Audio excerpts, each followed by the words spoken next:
Hello, everyone. Welcome to Abu Dhabi in the final week on the Junior Grand Prix, week number 7. I'm Ted Barton along with Mark Hanratty, and we begin today, the final day of the Junior Grand Prix series, with the men's free program. And as predicted, it is a close battle for podium and points. Sena Takahashi of Japan is in the lead and has a comfortable 4-point cushion over teammate Shun Uemura.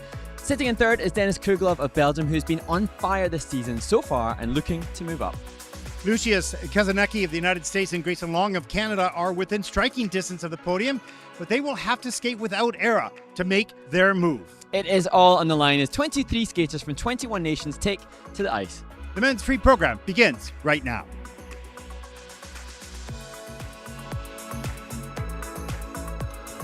Welcome everyone to Abu Dhabi, the remarkable and beautiful, mystical city of Abu Dhabi in the United Arab Emirates, as we take a look at the Grand Mosque, and that was quite the visit the other night, Mark. It was just incredible what mankind can build. Oh, it just looks phenomenal, as do the buildings that we see on screen now. Truly remarkable.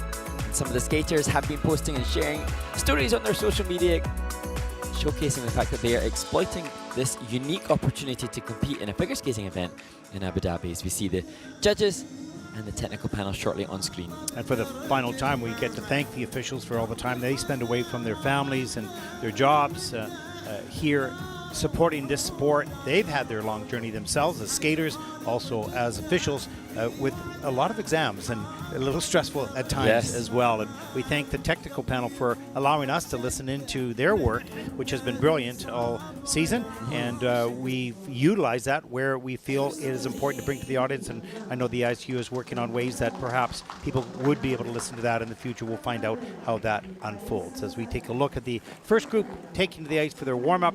As we start the final day. Mark, how do you feel? Yeah, final day, and everybody in the office just a bittersweet. Obviously, it's been a long slog for so many of this amazing team of people that are behind the scenes who have been traversing the globe, supporting the skaters and the ISU. I think everybody's probably ready for some respite, but nevertheless sad that a great group of people will now disperse to their other respective work. Well, we have another family. We have this family. Italian, you're Scottish, okay? You're not even close to Italian. I'm Canadian. I can use the accent. But you've cultivated you've been working on it. It's taken you 4 years, and now I've been watching The Godfather, so it's been a lot of fun. It's wonderful. Yeah, a great group of people. The team are now laughing at us. At us, exactly. Definitely not with us on this occasion. They're laughing at us. What a great family it is. What a great team. And as we've often said, and I was speaking with Dylan Luters, the ISU event really coordinator and director really for all the events, Olympics as well. Yeah. He's an amazing guy. You know, to try to communicate to the audience when you watch this, it's a figure skating event, blah, blah, blah. It is extraordinary because it's international. How all the travel of all the nations, of all the coaches, of all the skaters, sometimes the parents, of all the crew that's here to get it organized, to get it coordinated, to go into a building you've never been in before that may or may not have the best internet, all those types of things. And the ISU and Wieland and his team have been extraordinary in preparation. It really has. And this is a perfect example of coming to a region we've never been at. We've never been in this building. And to pull it off. And of course, the local organizing committee has been spectacular. Well, I know when I try and organize skate camps, I can take a 2-day camp with 30 people, and there's a lot of administrative work with that, to then consider the plethora of work that is required to make this come to life. As you say, there are so many factors at play, and hopefully the skaters, we are here to celebrate and praise the skaters, but hopefully the skaters are also aware of not just the support network that get them respectively here, but then the support network that they don't know that facilitate it. And to be honest, the skaters won't be able to do that. The coaches and the parents will be able to do that. But I've spoken to skaters that when they've retired and they volunteer, whatever, they say, oh my gosh, I had no idea. I came to the rink, I thought it just happens, right? Yeah.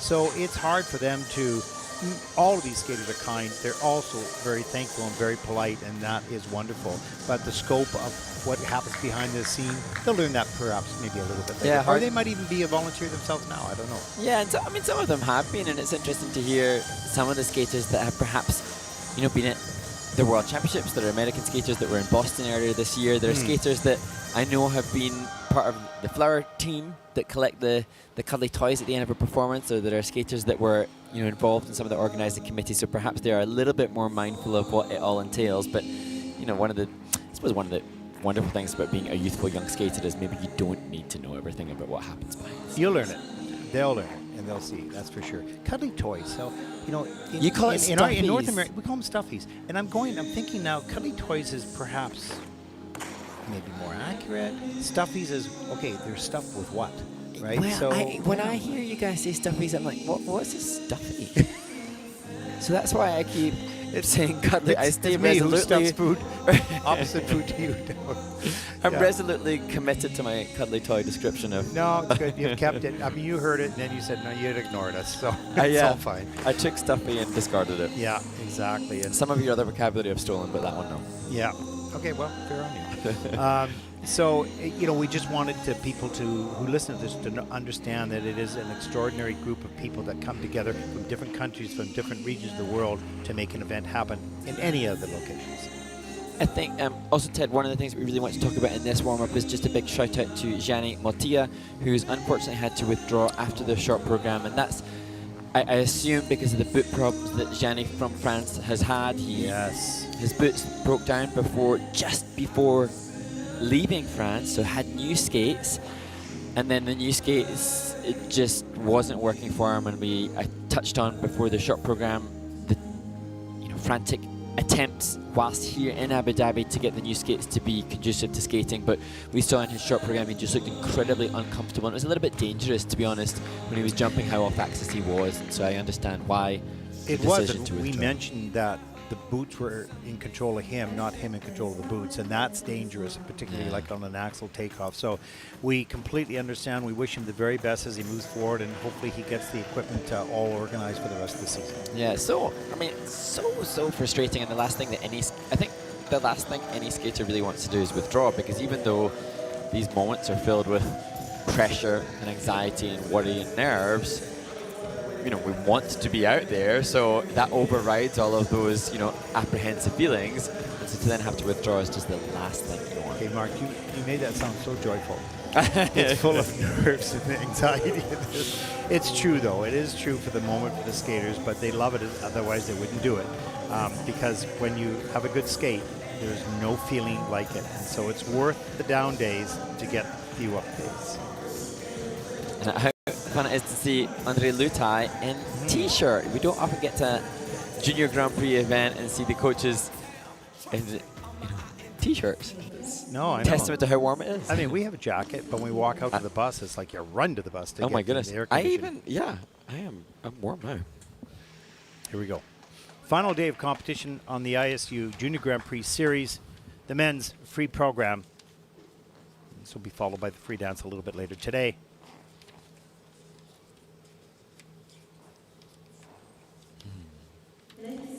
As we see our first skater representing Malaysia, Eyang Lam.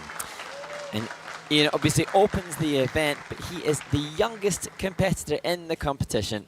What an amazing opportunity for him to represent his nation here on the Junior Grand Prix. Yeah, so exciting. He'll skate the free program to time will catch me first.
Eyang Lam from Malaysia opens the men's free skate on this final day of competition in Abu Dhabi.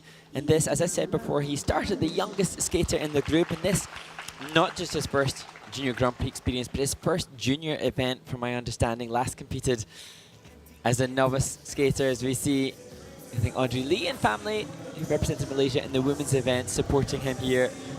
And a great example of somebody very well trained and well taught, as Julian Lee, his coach, sees him off the ice.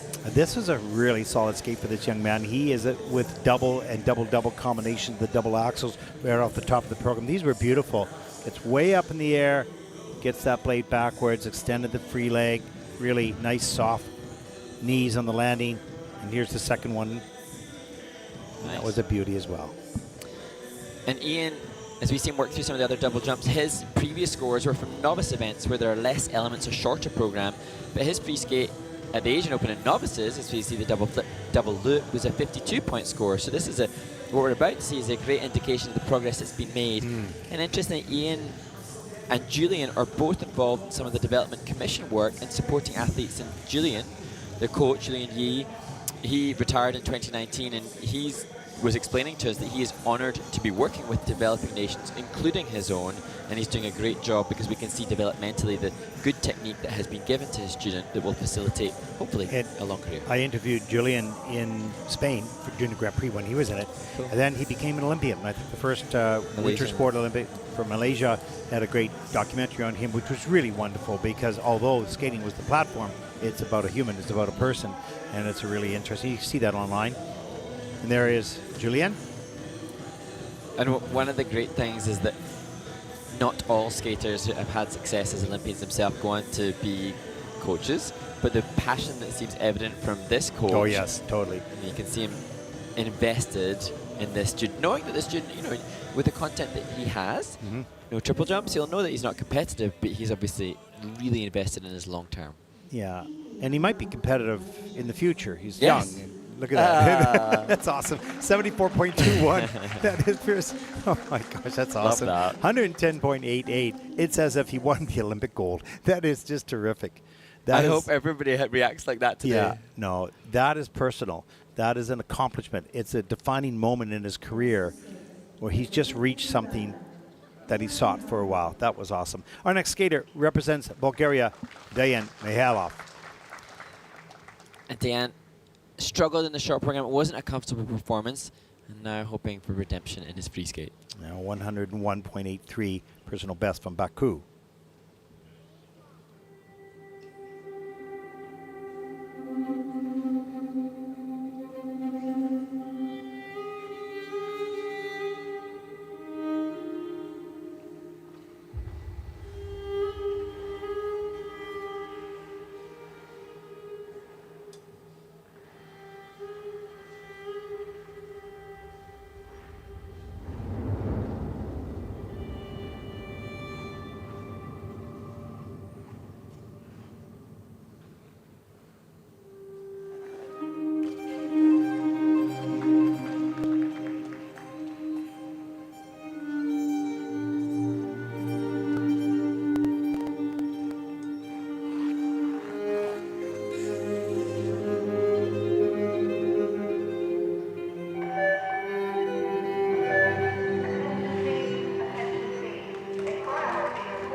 Well, I feel like Bulgaria's Deyan Mihaylov has been really tested at this competition. Yesterday he had that horrible takeoff fall on the intended triple loop. Today he had to encounter the challenge of hearing the fire alarm go off. There were some lights flashing a little bit, but all of these, it's not ideal, but these experiences will be really utilized, I'm sure, and He handled it beautifully. He was can raise his completely head focused. high. He did some really nice and difficult elements later in the program as the lights were flashing around the rink, and that's ability. No one stopped the music. He didn't stop. He just kept going and focused. Yeah, really admire the way in which Dan showed maturity and also being well trained. He was well enough trained to not let that distract him as we see the opening double axel change edge counter. There's the triple loop. Arms a little bit wild in the air. The triple flip after that gets it up into the triple toe loop. That's just excellent. This is before the alarm went off, actually. And there's a mistake in the earlier part of the program on the triple salchow. It has to take a fall, but comes right back. Does the triple Lutz 3 turn now? I think the lights were flashing at this point.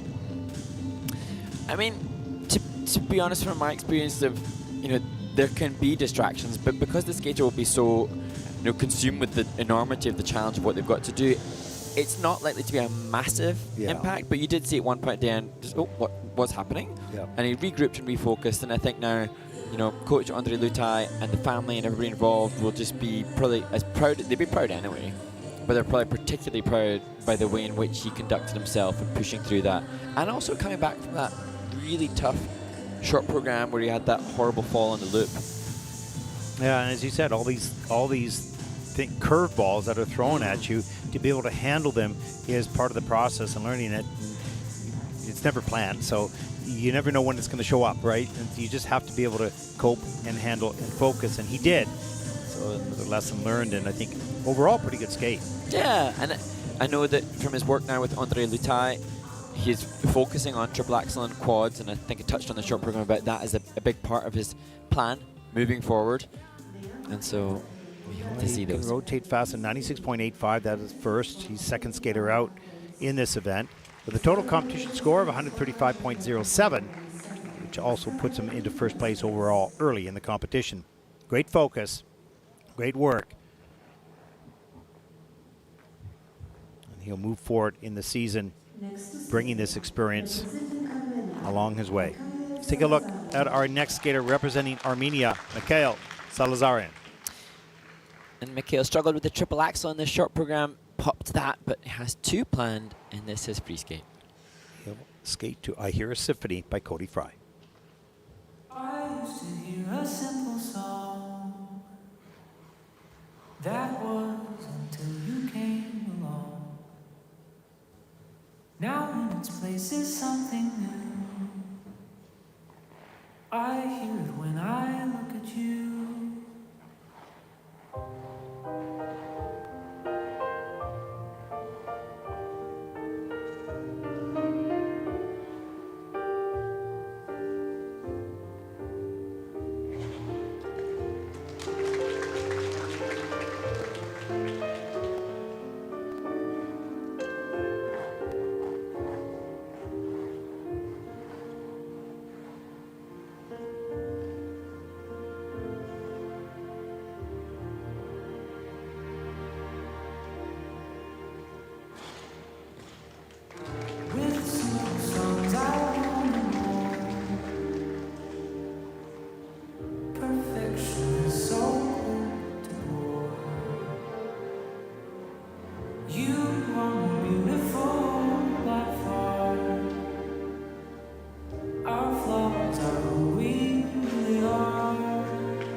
And now you are sent from me.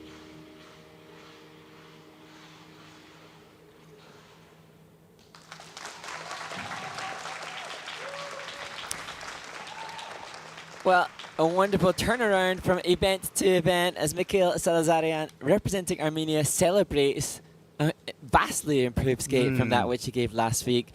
He did do, I think, 8 triples in his free skate last week, but lots of under rotations took place, and he lost the change combo spin as well. There were a whole sort of load of implications.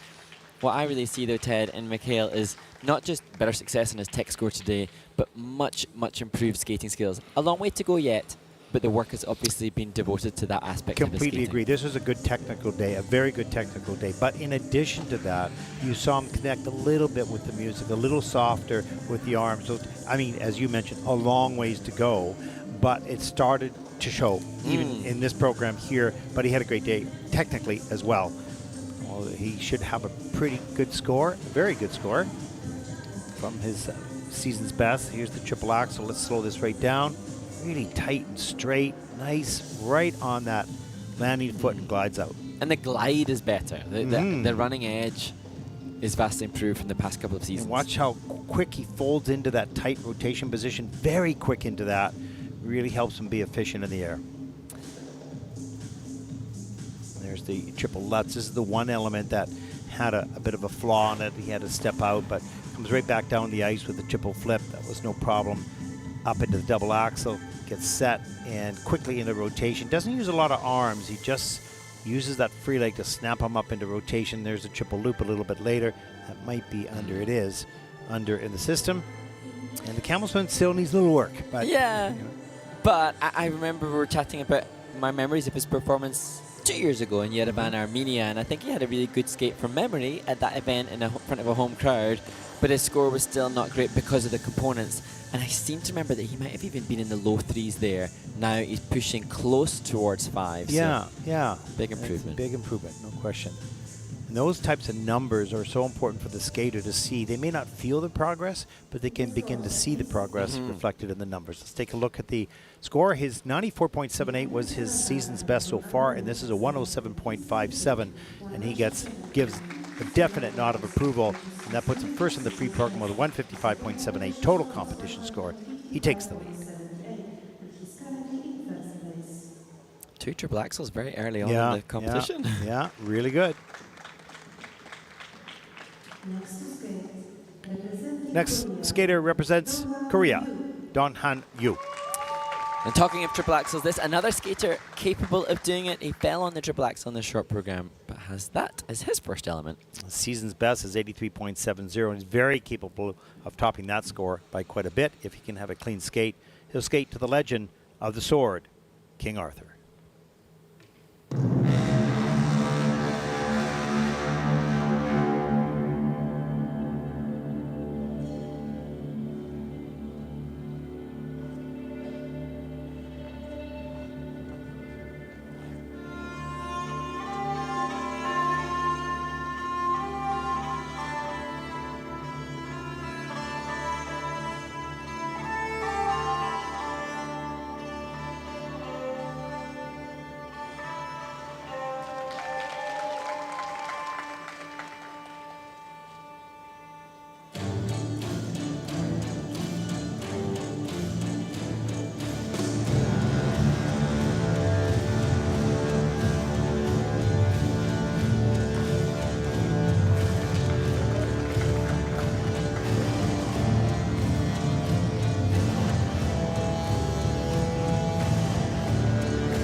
Well, so far, so good in this event as Donghan Yu from Korea, just 15 years of age, delivers a performance completely different to that which we saw from him when he competed in Riga. In Riga, the free skate had 4 falls and no falls in this event, and much more reflective of what I'm sure he's capable of in practice. Yeah, he's a pretty good athlete. You know, he's able to spin, use minimal energy on takeoffs, but get into rotation very quickly. Needs probably some work with refining that technique to accommodate to quads as he moves forward in his career. But this is a great skate for him. He was right on top, and he knew exactly where he was. Doesn't use a lot of arms on some of the jumps. We'll take a look at some of those small details. And 8 triples. Yeah, here's the triple axel. See, the arms are already forward on the takeoff, so there's no arm assist on that triple axel. Not a criticism. It doesn't get deducted for it. It's just a difference in the style of the technique. There's a triple flip immediately into rotation, so he gets that around quickly. So he eliminates really a lot of movement. That was a beautiful triple loop, triple toe loop.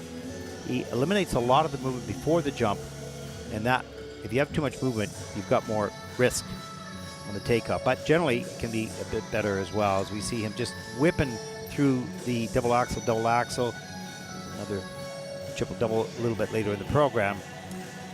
Here's a sliding move. And just seeing a clean skate, it's just the dream really for us all to experience, and then for us to now watch from Donghan Yu, that clean skate, 8 triples, and now this will be a real, you know, reflection of where he is at. So now it will be all about grades of execution and the components. And so because he has just delivered, I assume, as close to his best at this stage, it's now back to the drawing board to push those GOE numbers up. Yeah, and his PCs are around the same range as the leader, Mikhail Salazarian from Armenia. And then we think to Sena Takahashi and the components that he will have, and that's the motivation now for Donghan to improve in practice. Exactly. Season's best at 114.06. That is first in the free program for Donghan Yu. 162.70 takes the lead at the end of the first group. Solid skate for this young man, and some good numbers as well. So he finishes out the Junior Grand Prix Series this season. And our next group coming onto the ice for the 6-minute warm-up. Mark, no questions, right?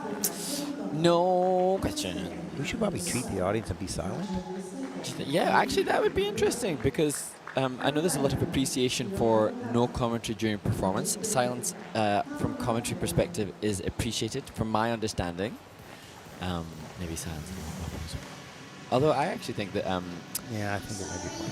I think that we might have to actually do part of the job. Talking I knew you wouldn't buy that. I just knew it. Okay. You're going, yeah, whatever. Okay. What have we got? Okay, let's set this up a little bit, because after this group, we go to ice resurfacing. We're going to play a video back of the interview that we did with Mohammed and with Zakari, which is a really fascinating story about how and why the rings got built here in Abu Dhabi, and then the discovery of ice sports and the discovery of just skating, like magic, because they had expats here. You'll hear all that. And then the growth into the sport of hockey, and the growth and transition into figure skating, and how all that happened. It's really a really interesting story told by the people who lived it and who created it. Yeah, it is quite fascinating, and you know, I don't come from one of the strongest skating nations, but I know that where I was born in Scotland, I think that was the first figure skating club in Edinburgh, globally established, and that's, you know, way over 130 years ago now. And so then this this community, you know, we will find out during that interview, which will be played shortly, didn't have, when Zara Larry started skating in 2007, there was no established skating club at all, and now the Emirates Skating Club has cultivated a huge number of skaters, and obviously garnered enough respect from the ISU and the work that they're doing here to have this global organization descend upon this rink. And as you said, the Emirates Skating Club, I saw you looking out the window, or production window, down to the end of the rink to see Emirates Skating Club at the end of the rink, and they're really proud of what they've been able to accomplish. And, you know, people may not pay attention to skating in Emirates or have at this point, right? But you're going to see a lot more in the future. And if you go online and you listen to this interview and you check it out, you say, wow, that's really happening in that part of the world. And there is much, much more to come. So it's really interesting. Stay tuned for that interview. What else you got? I have just got the concept of building a club. Even as we look, we're talking about what we can see. The Emirates Skating Club, they've got, a fabulous logo, they've got fabulous branding around the venue, and then we also saw a lot of the skaters and the volunteers that are here, they have jackets for this event as well. And I know that sounds maybe trivial, but just to organize all of these factors, it just takes so much effort and time. Mark, it's not trivial because they're building a community here. So all the little kids that are, flower retrievers or volunteers have these track jackets, really cute, really nice, right? Promoting their property and promoting this rink, and promoting the sport of skating, and they're so excited to belong to this. They belong to this figure skating team and to this new sport that is taking the locals by storm. So you can see this energy, and they're very smart with how they're building this momentum, if you will, about ice sports and about the beauty of skating. So it's very cool. And we saw, as we have been in and around this venue, there have been skaters that have perhaps come up to us, and wasn't with you at one point yesterday when somebody came up and they just asked for a nice picture, and it was all very lovely, but I was asking them about their skating experience, and they skate not too far away from here in Dubai, and they have lessons from Tim McKernan, who's a former Junior Grand Prix ice dancer from the United States of America, who's relocated out here. And I was just saying, oh, so do you do ice dance? Because we don't have a UAE ice dance team here. Just the concept of, or the excitement that they gave me back in wanting to see representation from their flag and their skaters, and it's really exciting. And it gives a kind of an endearing, fresh novelty, because I also feel on the flip side of that, for the skating nations that are stronger, there are so many benefits to coming from a skating nation that's stronger. You're exposed then to better skaters. You're more likely to be geographically born in a place where you can see better skating around you when you go to the local rink. But then there's pressure with that. Here, we were chatting to Sena, who represented the UAE yesterday, and there was such joy in representation as opposed to result. And it's really endearing to see. Well, there was fear to begin with, and then such joy at the end. And she articulated that combination of high emotion in such a short period of time, before the program and after the program. And it's really an interesting story. This is not the only country, of course. Egypt has been on the move as well, and you'll see more Middle Eastern countries continue to develop the sport, as well as many other regions around the world. So that is the exciting thing, and what is very smart in my mind with the ISU is they are doing whatever they can to move, to help through the Development Commission, and you'll see that interview a little bit later today as well, and to try to bring events like this around the world. And that interview will be with Yildiz Gemzer, and she spoke to us at length about how the ISU members are developing skating nations without much experience, and they've created a new guide called From Entry to Excellence, and that's a step-by-step framework to help members set up their own testing and competition programs, and it's simple, practical, and aligned with ISU. And she talks about e-learning, and we will have that in that interview. So for those fans that don't know much about the sport, would like to learn more, there's lots of tools that you can access, and you'll hear more about that in that interview, which will happen it'll happen during the dance. Indeed. Yeah, indeed. Correct. Not during the dance, on the break. Ice resurface time. Exactly. There you go. Finally got it.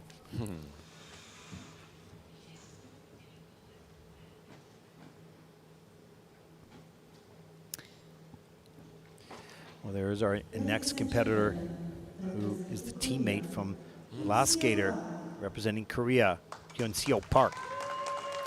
And it's not really often that you would find two Korean skaters back-to-back in this relatively early stage of the competition, but like Donghan, Honzo struggled in this short program. He has a 90.15 season's best. He'd really like to top that here. He has 102 personal best. He'll skate to the soundtrack from the Legacy Tron.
Honzo Park from Korea completes what will effectively be his last Junior Grand Prix performance. We've seen him for 3 seasons on the Junior Grand Prix, starting in Yerevan in 2023. A couple of performances in Ankara and Wuji last year. And as we see those supporting him now, it's difficult because this isn't the way that he would have wanted to close out his Junior Grand Prix participation, but it's a little bit in line with what we saw from him in Varese. So just not as comfortable for whatever reason as we've seen him in previous years. He's on the side of a more power skater than a finesse skater. Yeah. When the power works, he gets the jumps on. You see some of that in this program. A little inconsistent because it's a combination of strength and technique, which is really related to timing. So let's take a look. There's that triple lutz, huge in the air, leans forward, so he loses some speed on the landing. And then this camel spin here, does he get it? What is it? Is it a V? This is the first one. Yeah, this is a V. Yeah. So not establishing sufficient rotations in the camel spin as he attempts the camel catch feature. Go forward. Another huge lift on the triple lutz. That was better up into the double toe loop. You can see the power. Yeah, not as efficient in the air, but when you have that much height, then you don't really need to worry about the efficient rotation position as much. I think you still should, but that was pretty good. Yeah, really good. So some moments of quality jumping passes, and this better. They're flying as it's been. It only comes in at a level 2, but when he last competed in Varese, that was wiped. He didn't. I think he fell on it actually from memory at that event. So some progression from that event. But obviously, when you see some of the elements like the triple salto double axel or the triple lutz double toe, you have an insight into a skater that would be over the 100-point marker quite comfortably, but too many other mistakes throughout. You know, those skaters that are more efficient with their rotation and more efficient with their positions, generally you're going to skate more consistently. Yeah. When you're a big power skater, it's exciting and it's huge and you are fast, but you're also probably a little bit less consistent. Yeah, and more I think prone to mistake. he is an exciting skater for sure, but you're prone to perhaps some mistakes, a few more mistakes. So we'll take a look. His season's best score is 90.15, and he could beat that score right now. It isn't a bad skate overall. It is a season's best at 93.29, and that'll put him currently into 4th place in the free program with a total competition score of 144.71, as he, for the moment, takes over 3rd place.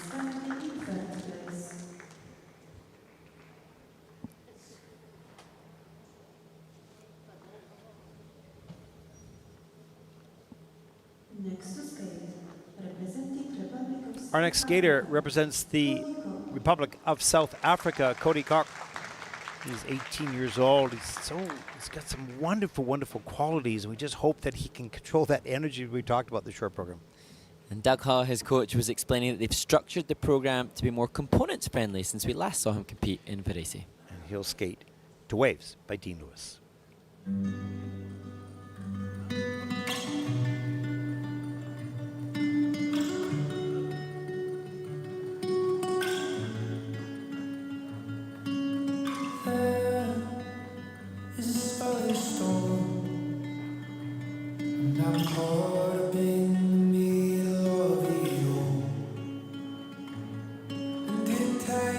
Takes control of the person that I thought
Mark, I really like Cody and his skating and his passion and his power and his, excitement.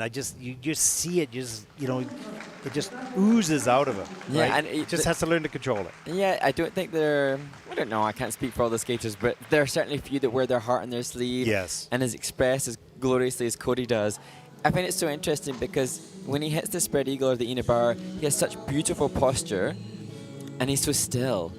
And yet so many of his basic skating skills are the desire to create speed has his body move so much. And when he could just still that down the way that he does in some of the... Smooth it out. It's just, yeah. Yeah, we'll take a look at some of that forward skating because, that's part of the skating skills. There's the double axel, good speed, nice falling leap after that. Here is the triple Lutz. That looked good. Has to put the hand down just for security a little bit into the double toe loop. You can see how clear the technique was. He's obviously well trained, well taught. Yeah. And I think that he's clearer on the newer things too. Like the triple jumps, there's more organization on some of the new pieces. Whereas maybe his crossovers, he's had that pumping, punchy, frenetic technique for longer that just needs... It's helps him pick up speed, but it also makes it choppier. So if he's able to smooth that out, maybe with a couple transitions in between, and his fatigue starts to set in because you use so much energy at the beginning of the program.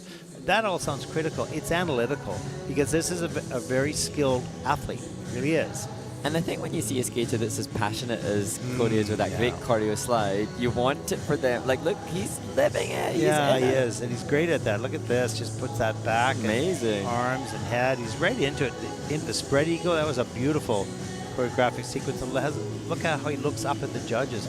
He feels the emotion that he has inside of him with the music. But he's like a Ferrari, he just moves, and that's exciting. And you can see, the influence of his coach, Doug Hart.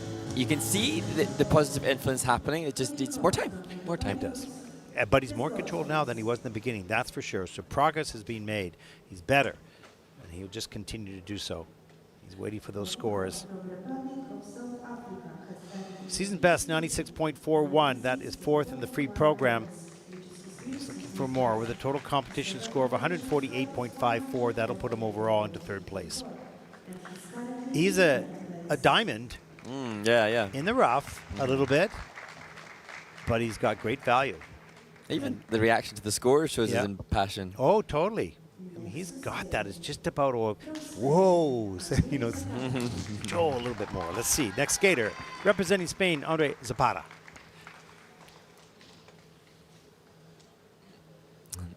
Andre in his second Junior Grand Prix of the season, 13th in Varese, and I just love this music. Yeah, 105.45 is his season's best in the free program as he just takes a moment to take his spot. He'll skate to Fly On by Coldplay.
Andre Zapata from Spain in his final Junior Grand Prix.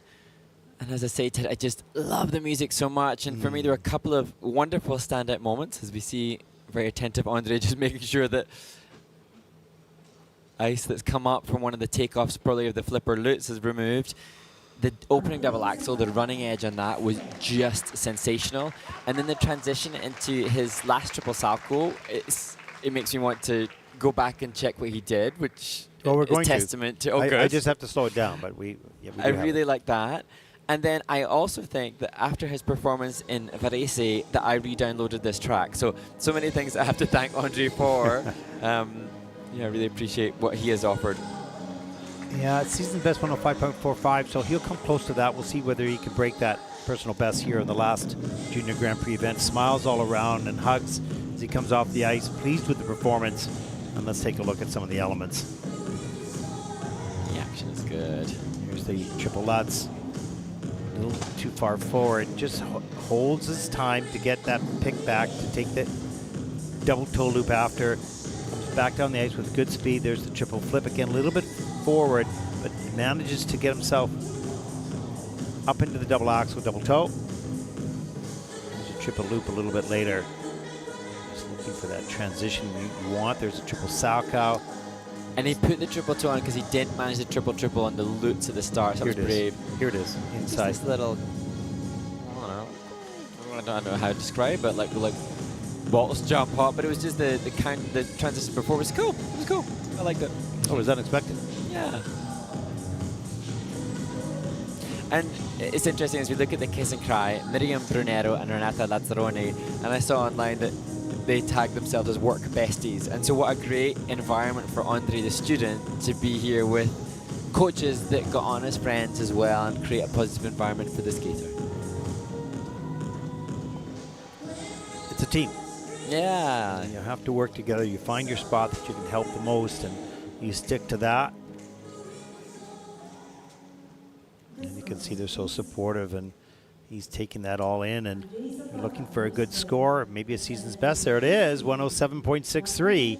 So for Andre Zapata of Spain, he ends his Junior Grand Prix season with the season's best, 160.97, and that'll put him overall at the moment into second place. Nice. High five, high five. We're good, we're done. We good. Yeah. Our next skater represents Taipei, Louis Fukuda-Wu. And Louis, like others, has his eyes trying to compete at the Junior World, so his technical element score at this event will be important if he's to facilitate that. And he'll start the free program to build a home.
Fukuda-Wu completes his free skate. As I said, the debate for Louis is just really going to be how can he, over the course of the season now, keep improving that technical element score. And there's no doubt in my mind, as we see fellow Taipei skaters supporting him, that he has undoubtedly the goods in which to achieve that.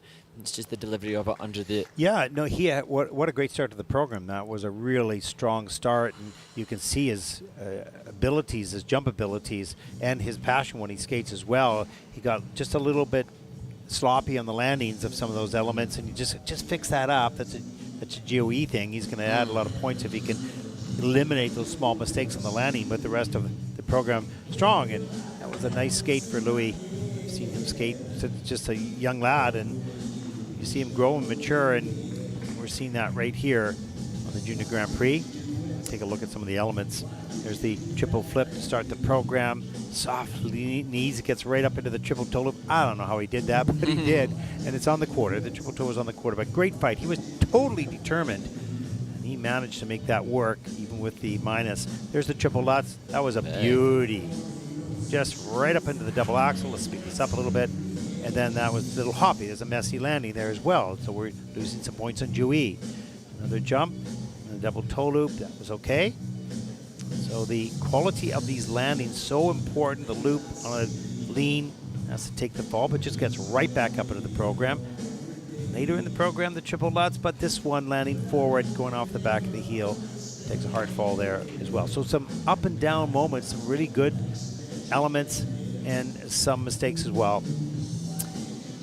And just, you know, for confirmation, because we will discuss it a lot and it'll be a big focus for Louis, the Junior World's minimum technical element score needed is 80 points over the course of the two programs, the short program and the free skate, but that must be achieved at a certain caliber of event with a certain judging panel. And so Louis in the short program, he had 27.32 there, so he needed today to get 52.68. He's adrift of that with what he's just delivered, but certainly when he can clean up, get a couple more two falls if out. He didn't make those, if he got rid of those two falls, he would have that score, I think, or very close to it, anyways. Oh, he's got some cards. The Pokemon card? I think it's Pokemon card. Really? Oh, that's like YouTuber there, revealing the the cards that he would get. Wow. Obviously, somebody knows what he likes. There's a smile. Don't often see a smile from that young man, but there it is. 94.82 for Louis. That is 6th in the free program.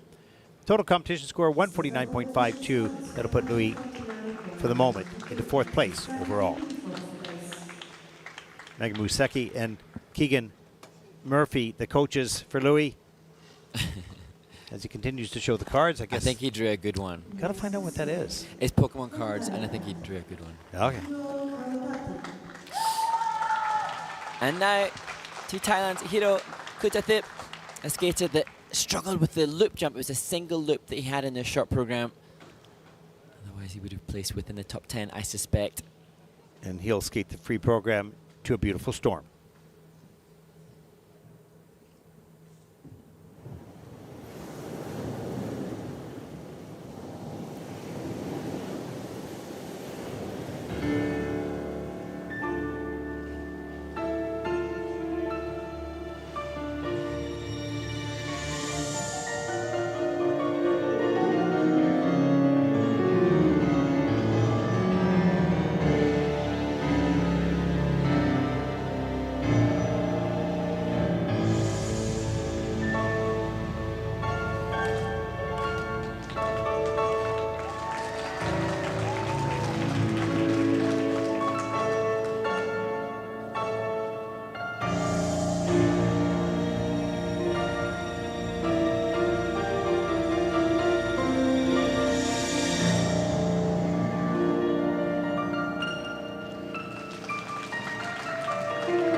I wonder if we could just step inside the mind of the athlete as you see Hiro completing his pre-skate, just to wonder what his thought process is. A skater that was 5th in Bangkok at his first Junior Grand Prix, and showcasing here some of the reason why he had such a great result in that first event. A quality skater, quality mover, and surprisingly, just still 14 years of age. Yeah, wonderful posture, down in his knees as he covers the ice, and a really fast rotator. So he gets those jumps all the way around. For the most part, the loop is under, but the rest of it, really, I think he'll be very happy with this program, coming close to his season's best already. Yeah. And showcasing consistency based on what we saw. Yeah. And here, you know, in the opening, you can just see the body control, the awareness of the whole body that not all of the athletes thus far have showcased, as we see triple lutz and triple toe. That was nice. Clean all the way. It was right back down the ice with the triple flip, back straight up over the pick.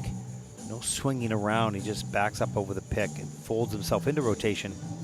That was a little bit too far forward on the landing. Had to put the hand down. Triple lutz a little bit later.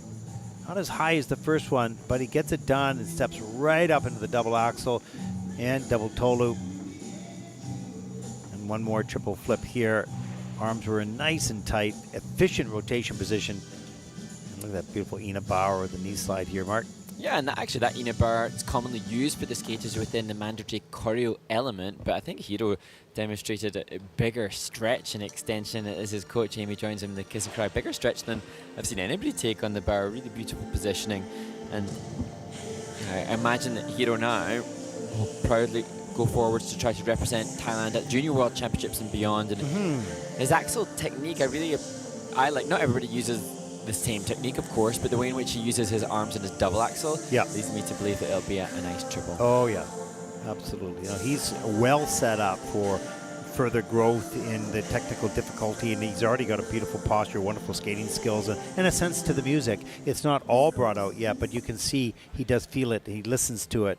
He skates with it. Actually, the music by Jennifer Thomas, she's always so appreciative of when figure skaters use her music. Beautiful. 121.62. That is first in the free program for Hiro, with a total competition score of 177.58, and he softly claps and goes, "Yay, I'm in first," which he is overall for the moment. As we take a look at the top 5 skaters so far in the men's free program overall at the moment. Our final skater in group number 2, representing Great Britain, Tao Macrae. Tao had a solid short program performance. Hoping for more of the same, if not better. He'll skate to the hardest button to button, ball and biscuit, and 7 Nation Army, all by the white stripes.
Tao Macrae in his final ever Junior Grand Prix.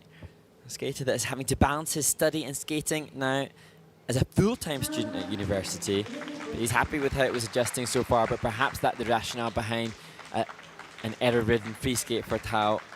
I think it's his mum.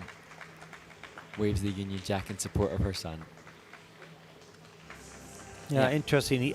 We mentioned offline he has a different look, a more mature look, I find, this season, and in a different approach to his program. Yeah, he's not got the bleached blonde hair that we saw of Tao Macrae last season. Oh, he's a powerful skater. Yeah, more ice chips. Interesting. I wonder, ice chips coming up. The temperature's a little bit different, boy. Yeah. Totally focused on the top of that program. Take a look at some of the elements. Good speed coming up from this triple loop. That was a good start. Nice soft knees in the landing, right up in the double axle. If you can keep that posture and timing all the way through the program, but the second element here, he takes a fall on the Lutz, and now the questions go in your head. What have I got here? Okay, fight for the triple flip.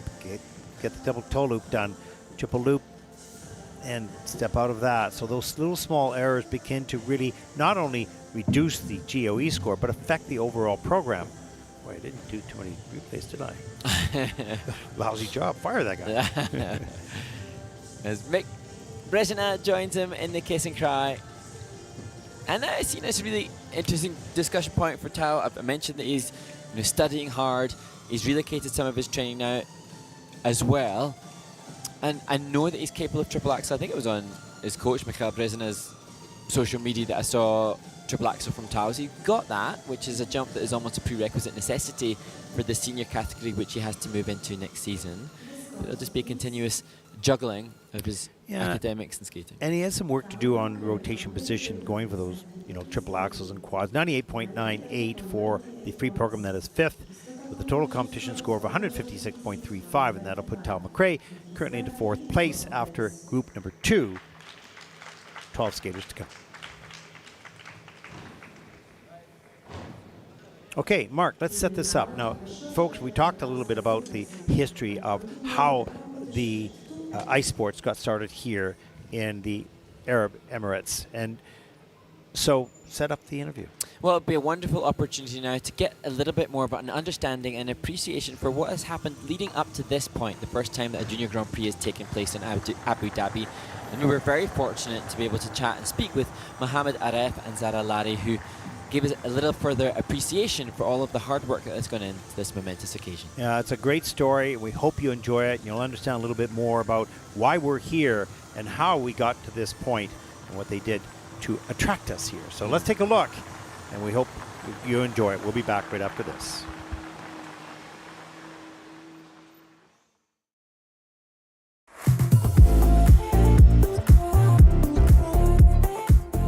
Mohammed, it's been so interesting the last few days here. We're so excited to be in this part of the world, but we don't know much about how the sport and how ice rinks got built here. So if you could tell us a little bit about the first rink and how it got and why it got built. Yeah, thank you very much for this opportunity, and appreciate it all your time and efforts to make it here in UAE. Actually, it's a common question that we receive every time. I mean, why an ice rink? I mean, especially in 80s. So I believe we've searched this one, and we had been told that we have the founder of the UAE, Sheikh Zayed, that he was, when we started the UAE, he was searching and looking how we can start to bring the people inside UAE, the investors, how we can build the country from all over the world. So one of the ideas that came is we're going to bring people inside. They have to live the same life that they think that they are living. And one of the main thing was like an ice rinks. People in different countries, they used to winter climate, they do winter sports.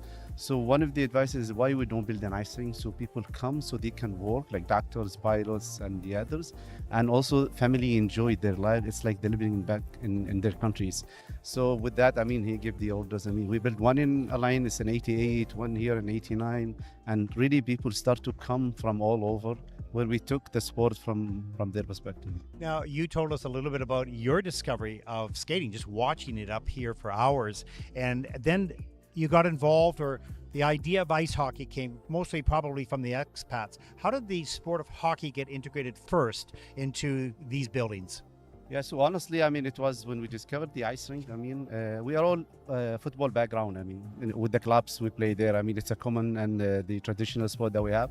When we visited the ice rink for the first time and we saw people skating, flying on the ice, backward, forward, I mean, it was unbelievable. I mean, to see how fast they are, how they skate and they move.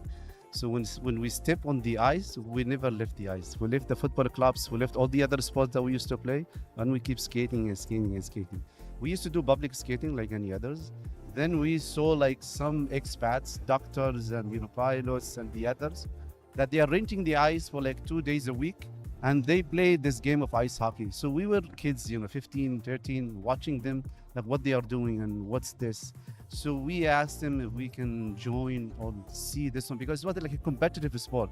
And as a young kids, I mean, we like these competitive things. I mean, so they create their small academies with their kids, and they accept us to be joined with the academy. We start to practice with them and to play with them, and we grow with them step by step. And we start to play in a line against the Lion City, then against Dubai City. So we had the small league for the kids with the clubs. And then we grow up with them and with the sport until they told us, now you can take it to the next step. You can be like a government entity in your country where you can represent the country outside.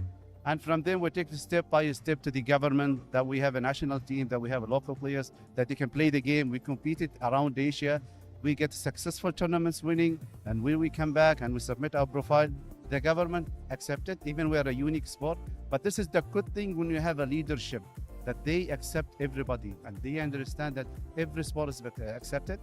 So when they accepted us, I mean, we start as a committee. We went to the IIHF. They accepted us to start the game. We built the national team. We start to have the juniors from the locals, more and more coming in. Then we turn to be an association. We start to grow up to be association. Then also a federation when we went to the World Championship in IIHF. Now, I have to ask you about one of the team's names. It was after the Anaheim Mighty Ducks. It's the Mighty Camels here. Is that correct? Exactly right. This is the first founders of ice hockey. It was in Dubai since I think 78, and that name, even the generation changed from 78 up to today. This name is still there, registered, and generation keep changing. The Mighty Camels.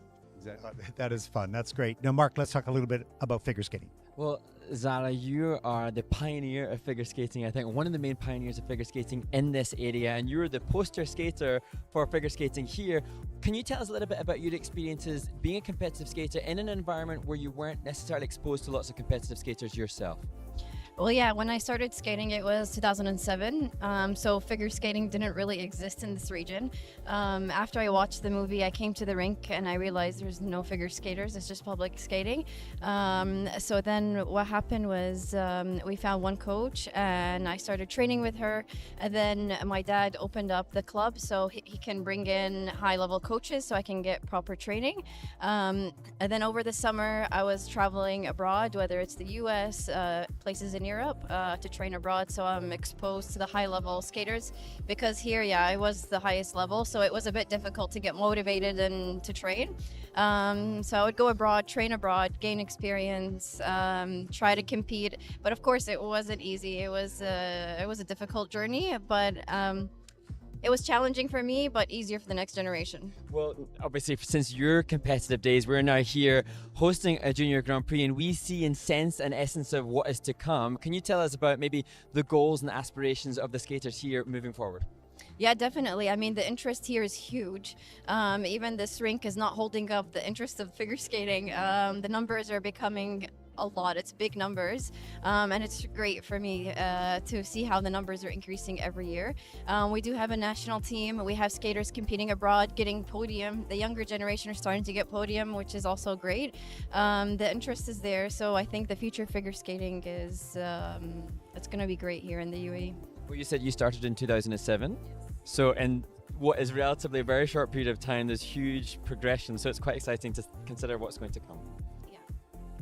Well, there's a little history on ice sports here in the Emirates. It's so exciting, such an honor. It truly is. I'm saying this with all sincerity. It's such an honor to be here for the first time in the history of the ISU. And it's so exciting, not just about what's had happened in the beginning, what's happening now, but what will happen in the future. Much more to come from the Emirates and in this region of the world.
ultimate feeling.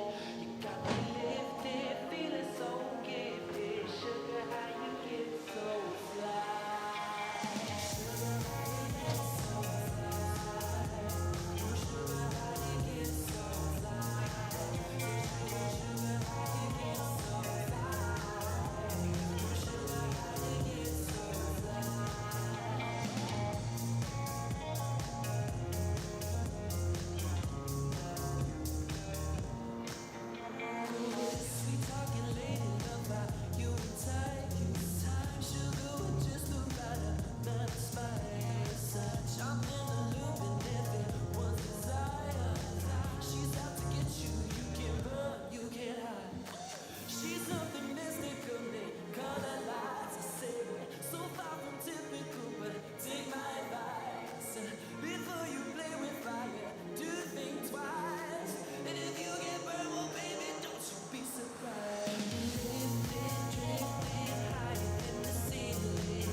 From Germany, Sena Takahashi.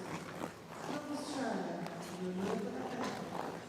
From Kazakhstan, Artur Smagulov. From Israel, Nikita Sheiko. From China, Tonghe Tian. From Finland, Matias Lindfors.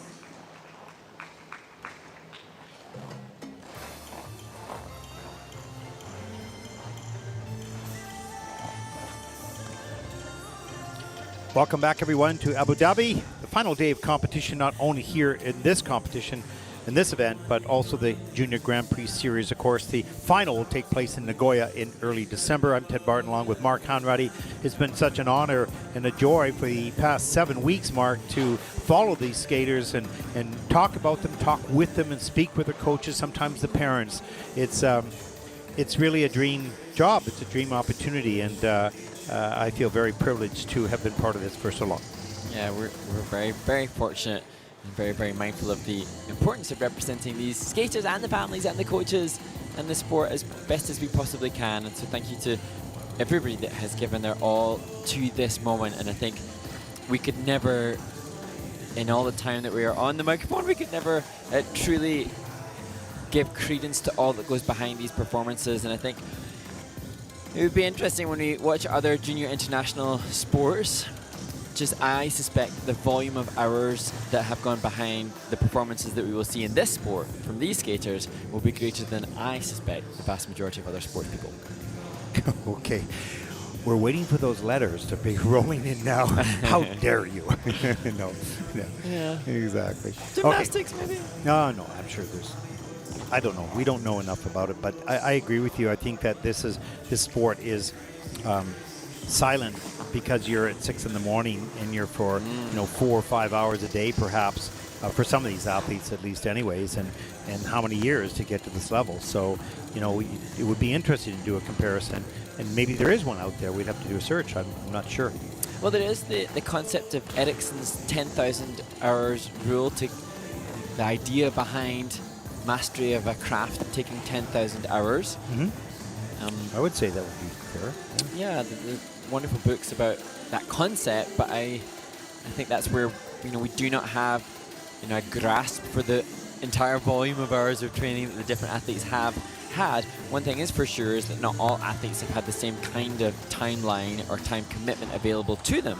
And certainly as we head towards the last two groups at this halfway junction in the competition, we assume that the skaters on the ice currently, who are here because they have had greater success than those we've seen already in the short program, have had more time. It's going to be exciting finish, no doubt. And we'd like to invite viewers that watch that interview on the ice resurfacing, learning about how the ice sports got developed here and the ice facilities as well, to send us a message and let us know, did you know any of that? Was that interesting? Is that the type of content sometimes that you'd like to see from different locations around the world as the next year's Junior Grand Prix gets organized? Yeah, absolutely. And I was hearing from others today that said that they'd enjoyed some of the interviews that you've conducted, Ted, over the years, your 14 years of working on the Junior Grand Prix, and we're forever eager to see what interesting information we can share with the community. It was interesting. I interviewed the first skater from Morocco in Courchevel, the first skater from Egypt as well, a number of skaters throughout those many years, and it's always fascinating and it's always exciting. They come in really not armed with the top skaters as we talk about, but armed with the same amount of passion and love for the sport. And it's the thing that I love most about this, and the people that spend the time and the effort to make sure the Junior Grand Prix continues to live and to thrive. It's so important for the future of the sport. So yeah, it's been an honor. Okay, what do you got? I know you have your meal in front of you. You do. It's all vegetables. You see, Mark and I, so just so you know, folks, Mark is vegan, so he eats a lot of shrubs and bushes and trees and bark and a lot of things. It's just amazing. And I'm the opposite. I'm going for the sandwich. You don't eat a lot, though. I don't eat a lot. But I don't eat, what you eat.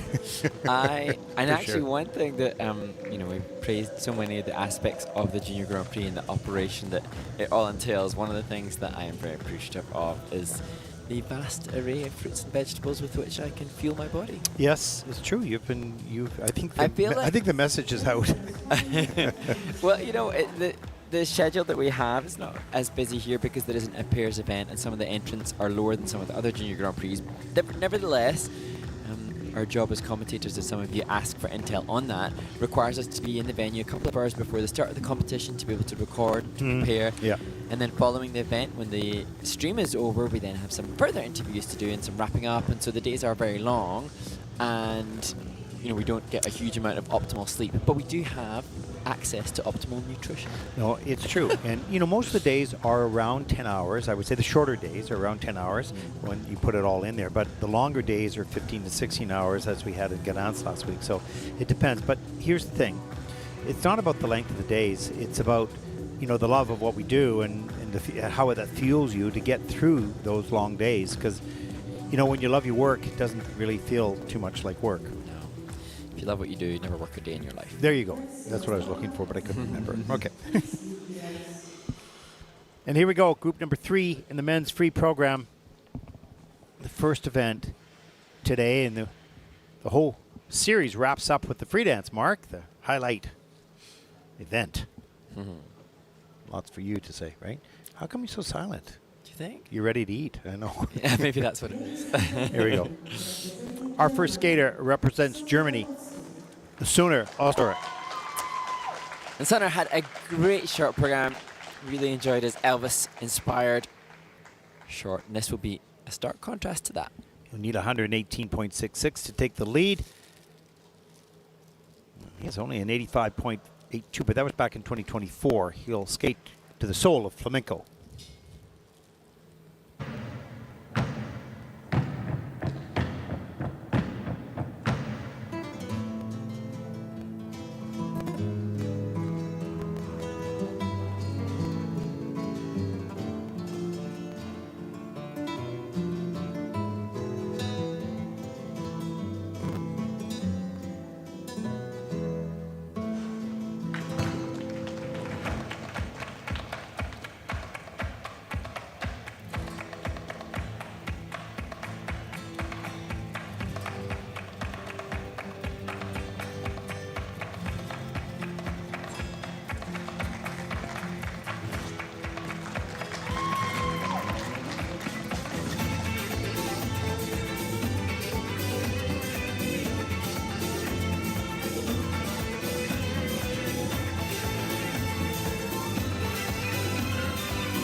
16-year-old Sonar Oeztuerk representing Germany. He had, as I said, a really solid short program with the triple-triple. Unfortunately for Sonar, this wasn't the same kind of skate. However, I really liked the choreo sequence. Really enjoyed some of the latter aspects as we see, I think, Jan Eisenhaber, the German ice dancer, who's come to support him in advance of their competition later today. Yeah, it was funny because the beginning of the program, he sort of popped some of the elements. He got back on track a little bit later in the program and skating first in the third group. Let's take a look at some of the elements. Here's the double axel. That was a really nice takeoff, a good snap up into the rotation position. The double Lutz. Triple. Oh, was it triple? Yeah, triple. Sorry, they're triple. Oh, wow. At the beginning, yeah. But then this was where I think this is where the pops started to happen. Oh, so okay. there were like 3 consecutive Yeah. pops. That was fast rotation. I didn't pick that one up. There's the triple Salchow. Triple something. Yeah. Oh, this is good. This was the fun choreo sequence. Oh, Like yeah. some of that. That's good. And I think for Sonar, as we see him work through his change compo spin, my understanding is that the German test gates took place a couple of months ago, but this, it looks like it is his first competitive performance of the season. So unlike some of the others, perhaps he's had less opportunity to debut these programs. And of course, then that in turn would be likely to have impacted upon his preparation or his feelings under the pressure of representing his country at this stage. Yeah, he has some really nice spin positions as well. He's got a lot of good mechanics on the takeoffs of the jump. So everything is there, like many of the skaters. It's just a matter of putting into competition and getting a complete, clean program, which is always elusive, and it takes years to sort of master that, if you will. Yeah, but well-trained, Karin Henschke-Radatz, the listed coach, and choreographer Yvonne Schultz as well. They deserving a shout-out for the work that they have done in creation of good technique, and now just more run-throughs to hopefully deliver more of it under competition. Personal best from a couple of years ago was 85.82. This is a 93.85, so progress made there, and that will be 9th in the free program with a total competition score 152.78. He is, at the moment, into 6th place. Nice.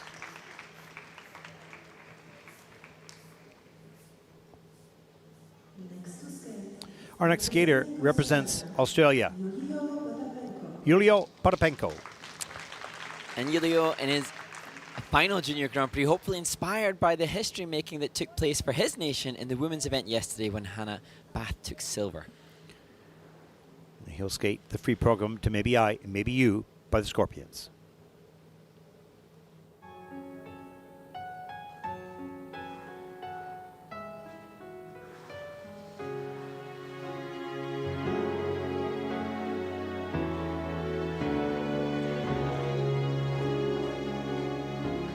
Maybe I, maybe you can make a change to the world. We're reaching out for a soul. It's kind of lost in the dark. Maybe I, maybe you can find the key to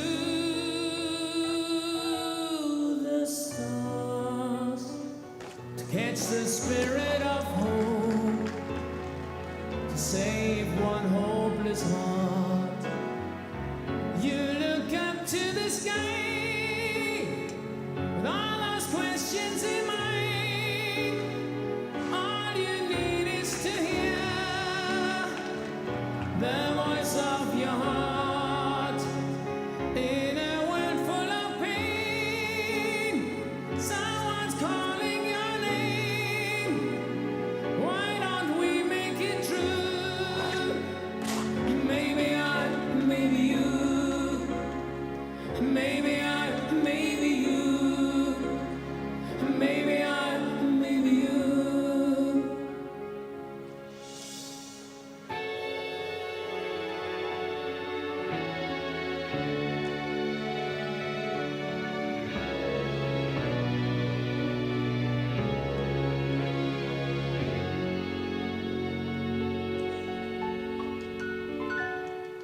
Maybe I, maybe you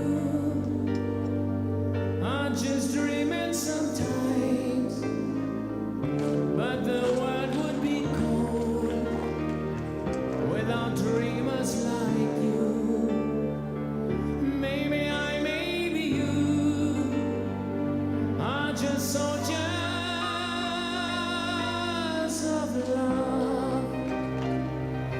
want to carry the flame, bringing light to the dark.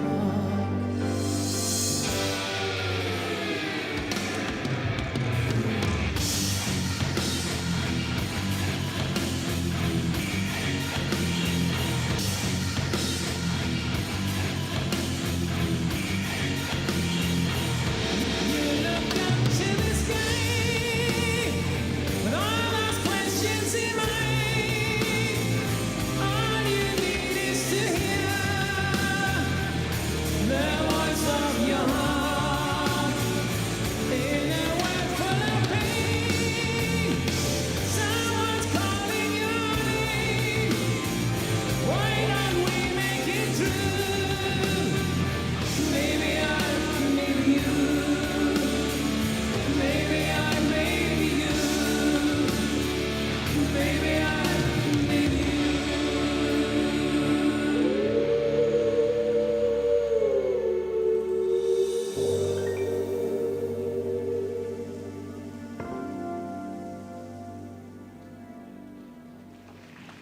Live.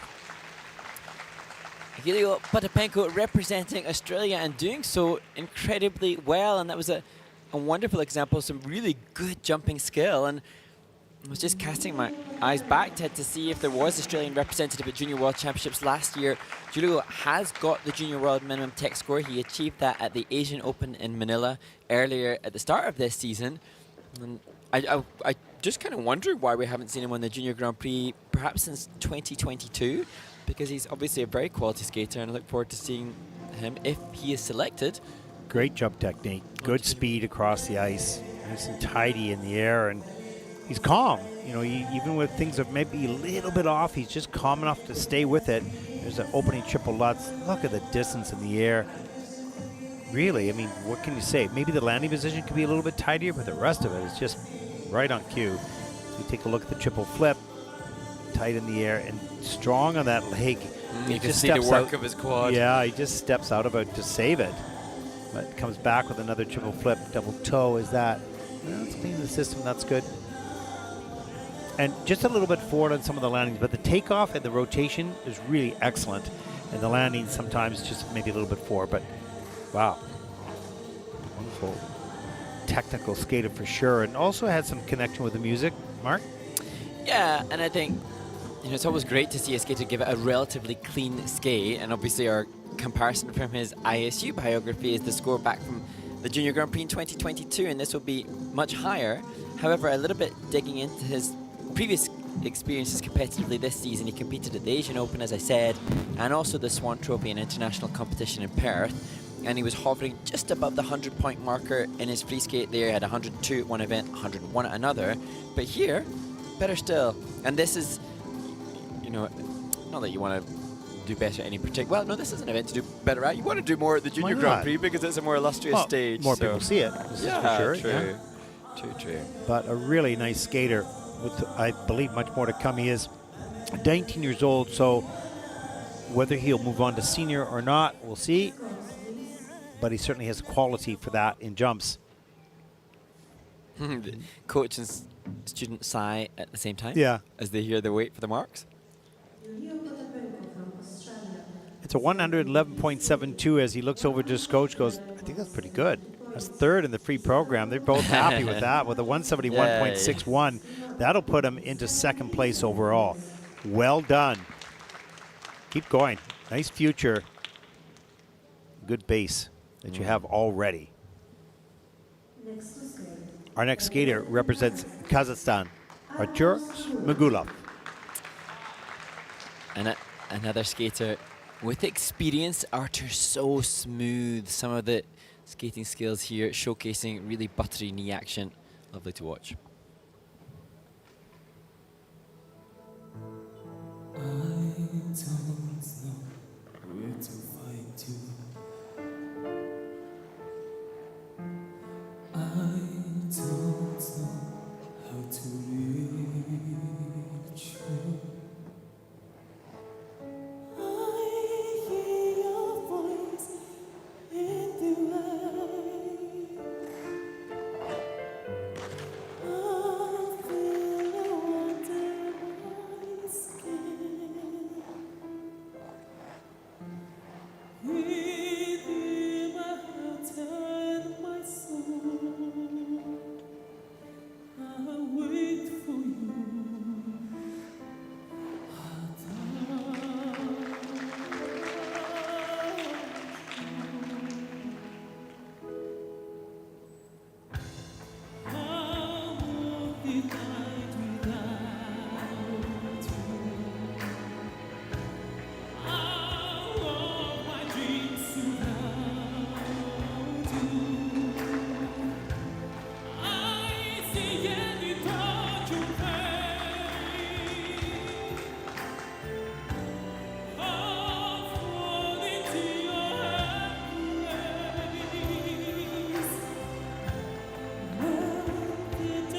You'll be my house.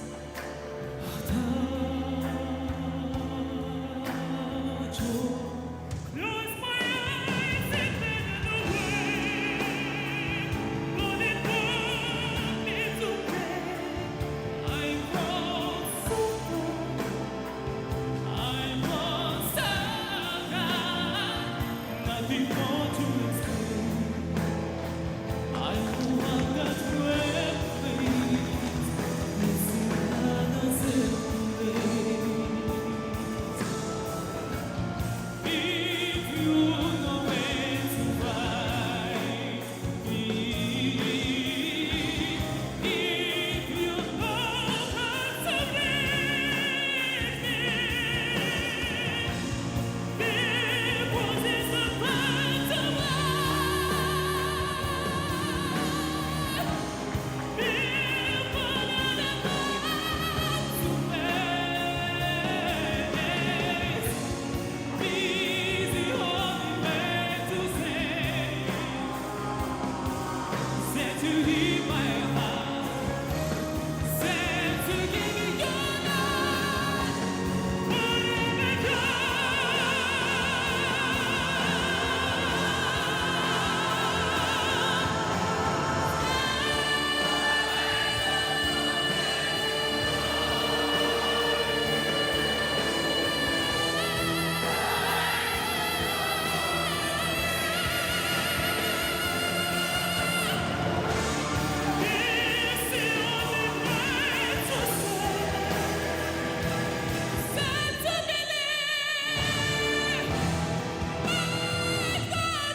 Kazakhstan's Artur Smagulov completes his free skate, and I am totally here to admire and rave about a skater that skates with as much passionate conviction to the music. Adagio, it's a powerful, powerful piece, and Artur showcasing why this would be the choice for a skater like him.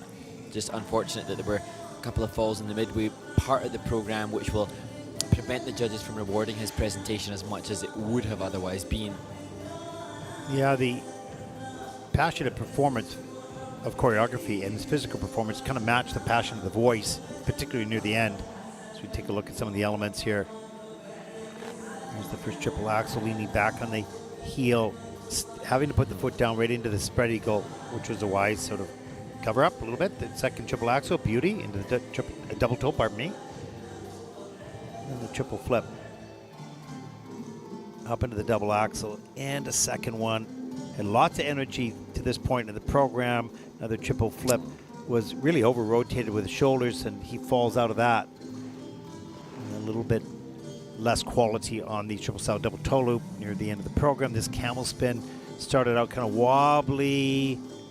He has a good camel spin. We saw that at the end of the program, but on that one, just did not get it centered quick enough. So we see the passion that you were talking about, Mark. Yeah, and it's so wonderful. It's less tangibly rewarded, I think, by the judges, but it's so great to see that investment from the skater, and remembering that that is part of the criteria, investment and commitment, and the way in which he used his hands in that spread eagle was total commitment. And it makes that's, for me, maybe it's just personal preference, of which I shouldn't really give mine. It's a skater that I look forward to seeing when somebody gives us, an insight into their feelings and really commits emotionally to the performance. I want to see more of that. Yeah, absolutely, I agree with you, and you should give your feeling on that. That's important because that's still, we're fans. Yeah, we know we have a little bit of knowledge, but we're also fans. So that's why people like the sport, because the skater gives something to the fans, and so hey, fair enough. And I mean, we can talk technique and triple axles and quads and whatnot, but to me, that it's the passionate commitment, the way that he used his arms and his face through the choreo sequence. It doesn't even unique. look like he did it for the choreography. He did it for himself because he loves it that much, and he shows that passion. As we take a look at the scores, there it is, 115.07. That's the season's best. That is second in the free program for Artur, 178.27. That will put him, for the moment, into first. And there is a look at the leaderboard. Top 5 skaters so far in this event as we start to wind down, move towards that final group. Our next skater represents Israel, Nikita Sheiko. We just talked about personal, feelings. I enjoy so much Nikita Sheiko skating too because of the emotional commitment that he gives also. Yeah, 103.78 is season's best. And he'll skate the free program to empty chairs at empty tables from Les Miserables.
There's a grief that can't be spoken. There's a pain goes on and on. Empty chairs at empty tables. Now my friends are dead and gone. Here they talked of revolution. Here it was they lit the flame. Here they sang about tomorrow, and tomorrow never came. From the table in the corner, they could see a world reborn, and they rose with voices ringing, and I can hear them now, the very words that they had sung became their last communion. Lonely barricade.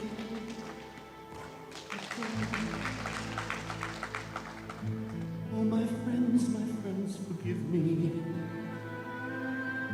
But I live and you are gone. There's a grief that can't be spoken. There's a pain that goes on and on. Phantom faces at the window. Phantom shadows on the floor. Empty chairs and empty tables where my friends will meet no more. Oh, my friends, don't ask me what your sacrifice was for.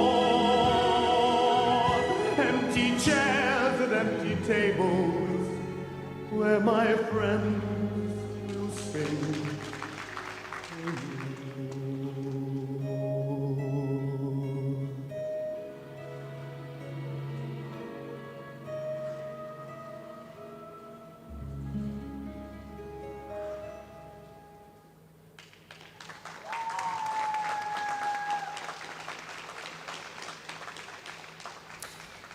Nikita Sheiko giving a much stronger performance than we saw from him in Bangkok. He said in the short program that it was a really challenging event for him there, and he's done a lot to prepare himself mentally and physically to deliver a skate that is so much stronger here. And you know, Mark, I did mention, we talked a little bit about the piece of music that we all love, and you know, which one do I love? I love this piece of music, but I never really felt that Les Mis was done to the level of the music itself. He comes closer to it because as it gained momentum and gained emotion, he did as well on the ice. Look at that storytelling at the Yeah. beginning. That's, I would imagine that perfect choreography. Igor Cherneyev, the choreographer, giving storytelling to start. Here's his triple axel, and he does a really good job getting that free leg back, hanging onto that landing edge, dropping the ankle, but he gets it all done. And that's in on the quarter of the triple axel. That's okay. Here's the second one. This was more problematic. Didn't get into the rotation fast enough, or soon enough, perhaps. Oops, I'm not sure what I did there, but You got a nice back pivot. yeah, okay. I went for that. Here's the triple Lutz. Good work onto that, into the double toe loop. But he seemed to gain momentum as the momentum and energy of the voice and the passion of the words.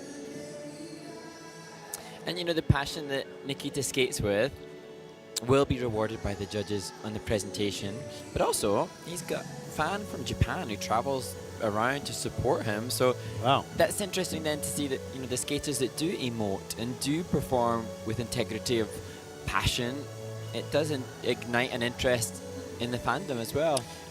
Well, no question. When you have an emotional commitment to the music, so it's like a real performance, and you're getting something both from a story and from the music and from the sport and art, I can see how people follow athletes that give you, here's our Hanyu. I mean, he always did that in his life. So this is what makes the sport popular. And it's hard to do because not so many people can connect to that level, right? And as we see the heart shapes in the kiss and cry, thanks to Olga and Remo for looking after Nikita here, and big shout out to his parents and coaches, Julia and Sergey, at home. Season best of 125.31 as he goes, okay, that's okay. Big smile there. Well, semi-smile. 189.77 for Nikita Sheiko. Great job. That puts him overall into first place. You can see this young man has something more to give. And it'll be interesting and fun to follow his career. He's got passion, he's got sport and technique. As we see the next skater representing China, Tonghe Tian. And as we move ever closer to the medal contenders, we start to see skaters that don't just have triple axels. This was not Tonghe Tian's inclusion, but he has got quality skating skills. And he'll skate to prey from the Game of Thrones.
China's Tonghe Tian at the end of a free skate. A skater that delivered so brilliantly in Varese in Italy when he was just off the podium in 4th place. And as I tried to intimate before he started, a skater that will not use the high-value technical element scores that others have had with the triple axel, but manages to secure big scoring performances based on the quality of the element and the program components. That said, this was not the same as in Italy. They had the fall on the attempted triple-triple at the end of the program, so that prevents him from being as competitive as he was then. But he does have a balance, not on this night, but a balance between the PCs and technical. For sure. And we see his technical element score currently coming in around about the 60-point marker, as we see triple flip, double toe, and his program component score is just a little higher than that, and that's the equilibrium. Ideally, we would see skaters having quality in both aspects of the score. Ooh, that was a good save. Yeah, great save. Managed to keep a little momentum out of his toe picks, which was not easy. That was meant to be a triple. It's triple toe. That was the intention. So then here, he didn't use the triple toe earlier, so I thought, right, I'm going to try and get the triple toe done, but I just ran out of steam. Yeah, unfortunately that didn't work. Not enough momentum and not enough height on the triple toe loop. So you see this sliding move coming right towards the camera. Right into the ending here. Going for oxygen, I think. Yeah. He always has a smile on his face. He looks like a really happy person and enjoys the competition. Coach and choreographer Penshu Zhu, and great to see. Obviously, China is a huge nation, but lots of different coaches on the Junior Grand Prix supporting the athletes, and so wonderful to notice that there are lots of different influences, so many different rinks perhaps, and many different teachers capable of creating international caliber students, and that will then just help to generate and grow the volume of participants. Well, it's going to be so interesting to watch the young juniors come up out of China over the next few years, because we know so many thousands of skaters in that country, and now with the new generation coming up and a large membership. 117.91 for Tonghe Tian from China. That's third in the free program with a 184.60 total competition score, which will put him, for the moment, into 2nd place. Big smile. Great. Our next skater represents Finland, Matias Lindfors. Wonderful composition and presentation bound to take place now as Matias gets ready to skate not far behind those in 6th and 5th place above him after the short program. Under 19.36, his personal best back in 2023, skating to Doom.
You know, Mark, in life, when you have your favorite director of a movie or your favorite author, you want to go back to that author and read their next book or their next movie.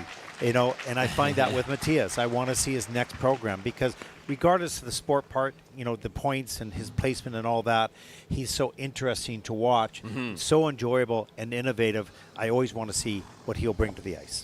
And the choreography by his sister, Monica, just so brilliant. He was telling us about how easy it is to work with his sister because they have the exact same style of movement. And he said that they construct it in two parts. They find specific highlight moves, such as this, I am sure, and then Monica will combine everything and do such a brilliant, brilliant job as we look at the double axel or the triple salto, which was comfortable, quality, and clean. But this was such a frustrating fall. Oh, yeah, he looked like he had it. Absolutely. Just slipped off the edge. Sometimes when you take things for granted and don't let your weight settle into the blade, then it just chips out of the ice. So you see that sliding move, which is beautiful. And stepping up into this double axel. And then a later triple flip single toe just stuck on the end.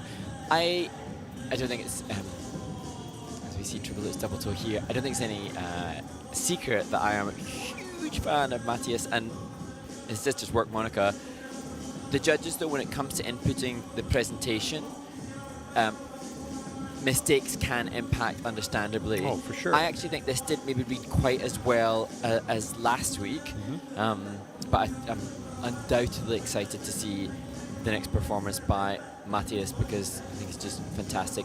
Monica Lindfors, the choreographer, but Alina Meyer-Virtanen, the coach, and she deserves a whole lot of recognition as well. Alina's doing a brilliant job at supporting not just the students that she has, but a whole lot of other skaters. And I keep seeing skaters posting photos of camps with Alina as well. And they seem to be very embracive and inclusive in their coaching there. And I think that's a wonderful advert for good humanity as well as good And I'm coaching. sure that Matias has input or involvement in the choreography because you can't skate like that with just doing what somebody else says. It has to be. He said it's a very much collaboration. Yeah, Monica's the choreographer, but Yeah. they work together so well. Yeah.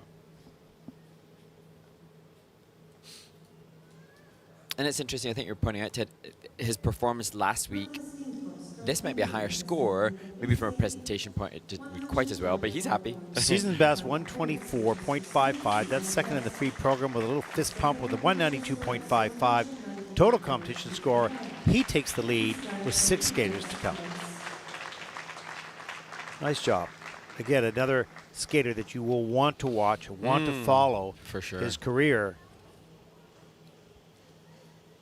which is much easier to do nowadays with live streaming, television, and all that. You have access to it. So as we take a look at the final group taking to the ice for their warm-up. No questions, Mark? What are you going to say? I am going to, I think I'm going to go back to talking about the lineage of men's figure skating, because I think we were talking on the bus on the way to the rink today, just about the experiences that you've got. You have lived through so many amazing skating performances and skaters, and you've had the chance to speak or train or chat with so many of them. I think it's important for the skaters that are listening, and perhaps the skaters that are on the ice now when they perhaps listen back, to just get connected with some of the names of the past. So with that in mind, I want to ask you the standout performances. You've spoken a lot about Brian's performances, Brian Orser, so the 1987-85 World Championships. Can you give us some other names, other examples of skaters that you admire, that you think might be worth rewatching? Well, I think that, if you're interested in history and the defining moments of history, obviously John Curry. Now, I didn't know John Curry. I'm not sure if you ever met him, but... he passed away in 91 before it started. Okay. Toller Cranston was the other person that was a defining skater at the time, and I used to train with Toller and his coach, Ellen Burka, and Toller was a painter as well, and I used to help, distribute his paintings around the art galleries in Toronto. And we would train and compete. And I used to look after their dogs because they lived together, and I used to look after their dogs when they would go away. So I was kind of the houseboy, whatever. But and he was the funniest guy and highly intelligent. In those days, everything was different in those days. How people spoke and how they thought and what was right and what was wrong was completely an upside down society compared to today. but he was a fascinating person. If you don't know about his skating, you know, Google him, Taller Cranston, and you'll see his performances. You talk about passion, that's the whole thing with him, because you didn't have the scoring system you do now. So it was about how you sell it. He had great extensions. He wasn't very good with timing on music. Oh, really? We would do dance classes and going, you're kind of off the beat here. I didn't say that to him, of course, but I was thinking it, you know. And but he was a fantastic skater in a defining moment. So he was one for sure. And and that's. I've only seen Toller on videos played back, and I would corroborate what you've described in his skating, but that is a person that the skaters now in 2025, now we're talking 50 years since he got his Olympic medal, but he's still worth watching. Oh yeah, totally is. You'd enjoy it. I'll tell you one funny story. Well, it wasn't so funny at the moment, but we were flying to Calgary. We're sitting beside each other on a flight, Air Canada flight to Toronto. We're taking off, and the plane is zooming down the runway. Both engines, and there were only two of them, exploded. Whoa! And caught on fire. Oh my! And the nose of the plane was already up in the air, but we weren't on. The back wheels were on the ground still, but the nose was in the air, and both engines were fired. And the stewardess comes on and goes, you know, crash position, crash position. Now, you know, you have a high voice and screaming. His, like, it's just like piercing. Almost broke my eardrums. And we got in crash position, and the nose came down, slammed down, and skidded off the end of the runway, but we were fine. And wow! And got it towed back in. So yeah, this that was is the content that people need to hear about. That's an amazing story. Yeah, no, I have lots because I'm old, but you know, fun things. And so Toller was really, check him out, because he was a defining skater, as was John Curry. Janet Lynn, of course. I met Janet, but I didn't really know her, and you know, so many other people know her. But that's another skater. Now that's going back in time, and many skaters from that era to now have gone through and also had major impact on the sport. Yeah, but I think you know, as we watch this juniors, that are, you know, they have to be under 19 by July the 1st of this year, and so you know, they've had less than 2 decades of life, and they're less inclined to be made aware of that previous generation, but there's still validity to it. And I think, you know, you mentioned Toller. For me, if we go by the current criteria of the skate, which the skaters are judged under now, Toller would be one for the presentation component to study. From a skating skills perspective and presentation too, John Curry and Janet Lynn, those two names that you mentioned, would indisputably be worthy of watching. Their knees, their ankles, their edges, wonderful. But all around, for this scoring system, Brian Orser. Oh yeah. He had transitions, he had knees, he had skating skills, he had jumps, he had quality of everything. So he would have been a person out of the 80s, of course, and early 90s. I guess he finished in 88, 89, in, you know, the mid to late 80s. That you could pluck him out of that system into this system, and he would do very well. I did go back and watch 85 and 87 after we last spoke about it on here. Yeah, but those are two Canadian skaters. There's many more from, you know, different countries and whatnot. And I remember competing against the Japanese skaters, and it was new. The sport of skating was not as popular in Japan in that time, and you know, they were just learning. They were videoing and taking pictures and learning from studying others. And well, talking, it's interesting to discuss the skaters of previous generations that would be appropriate, applicable to the way in which our sport is currently judged. And if we're to think of names of skaters that competed prior to this judging system's inclusion in 2002, then well, it was really 2004 before I got it. Yeah. Then for me, not in the men's event as we watched the men's event, but Yuka Sato from Japan. You mentioned Japanese skaters. She was the 1994 world champion, and I believe that her skating skills I were was in the rink. It was in Makahari, Japan, and I was in the rink. I don't remember what I was doing. Doing something for the ICU. Oh, no, I was working for CBC Television. And it was amazing because we hadn't seen a person fly across the ice quite so effortlessly and quietly, and the building exploded, and I think that was the start of, or near the start of, this craziness following of figure skating in that part of the world. So here we go. We've talked through that. Let's focus now, because this is the final group. Points and podium spots are up for grabs. Our first skater, and how wonderful for him to be in the final group. Wow. Jiari Lee from Hong Kong. He totally justifying his inclusion with a personal best ISU short program score in his short program. He really does possess quality. And then again, another skater that is unlikely to use triple axel but very well-rounded and a good example of the system.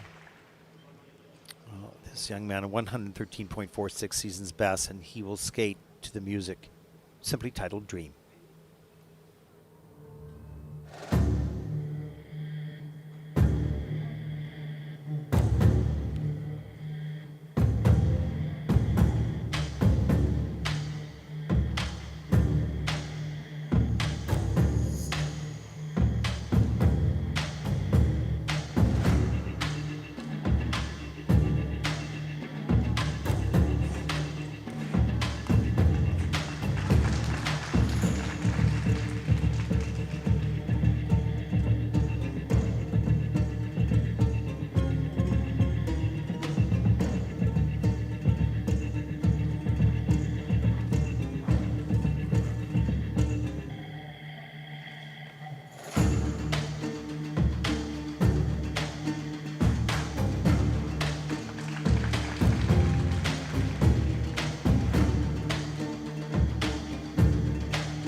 Jarryu Lee, representing Hong Kong, completes his program.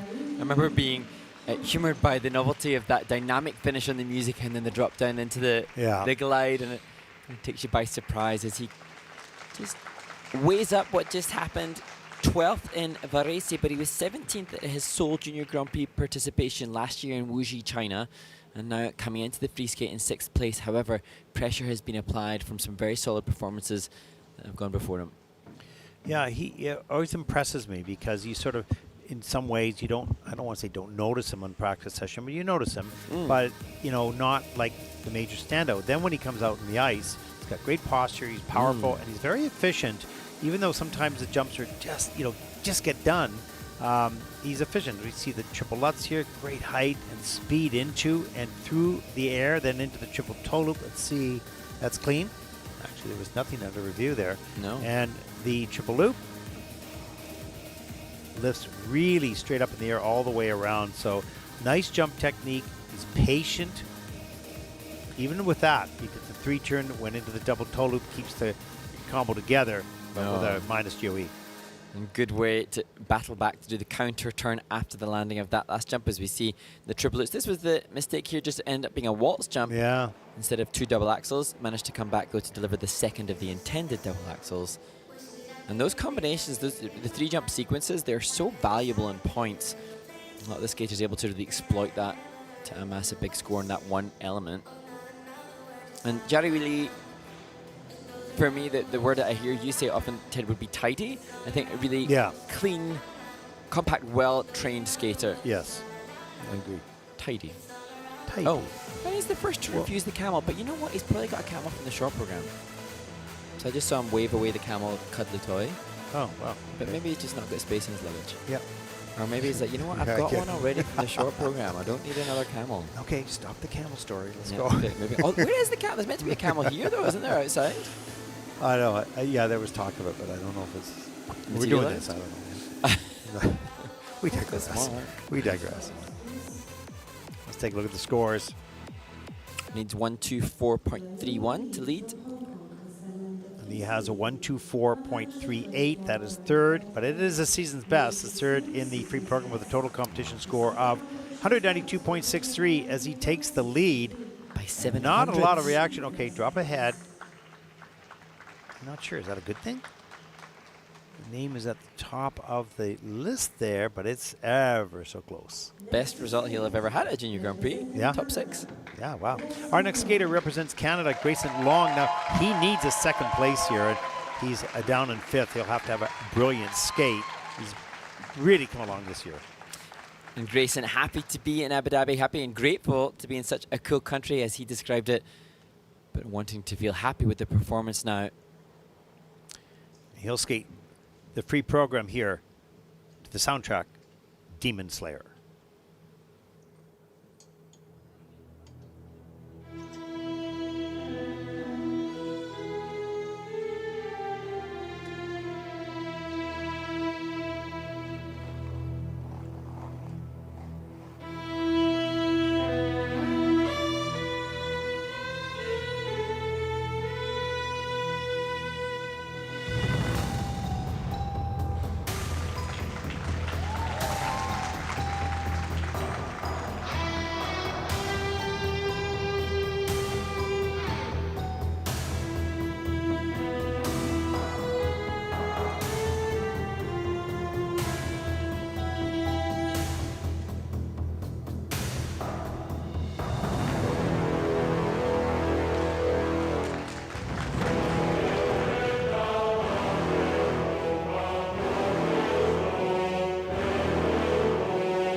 Canada's Grayson Long doing all he can to try to step up from a disappointing short program back onto the podium, as he did when he was the silver medalist in Riga.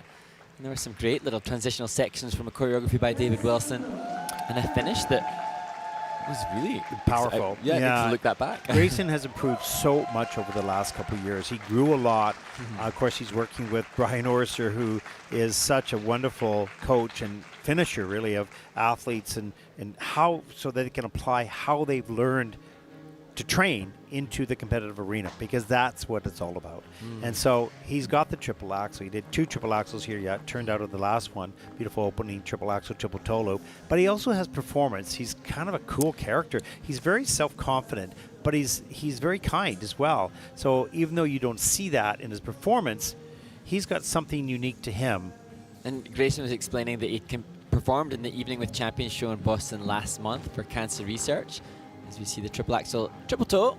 Nice. And he said how great it was to have a lot of his idols performing there, and that, I'm sure, enhancing, as we see this double 3 turn out of the triple axel, enhancing his own performance capabilities too.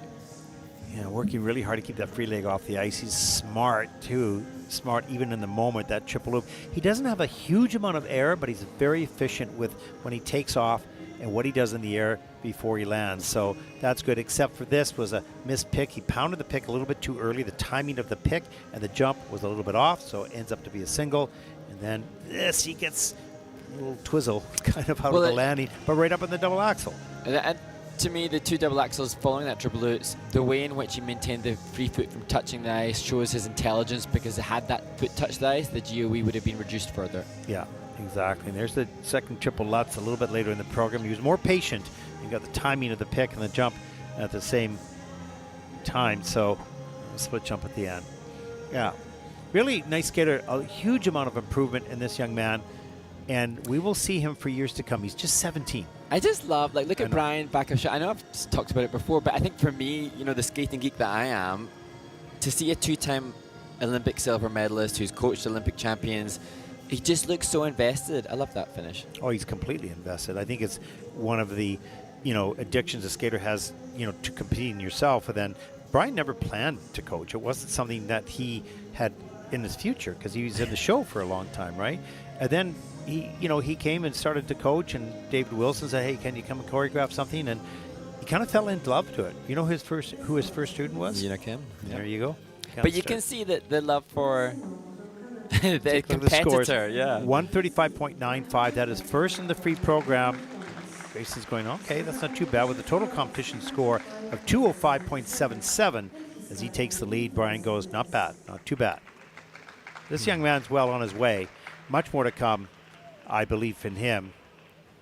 He has a good relationship with Coach Brian Orser, and their journey will continue. Our next skater, Lucius Kazanecki from the United States. 4th after the short program. Lucius. I think that's so fascinating to see the patience of his arm alignment as he hopes to deliver good technique and a performance worthy of a medal. He'll skate to Adios, Nonino.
Good one.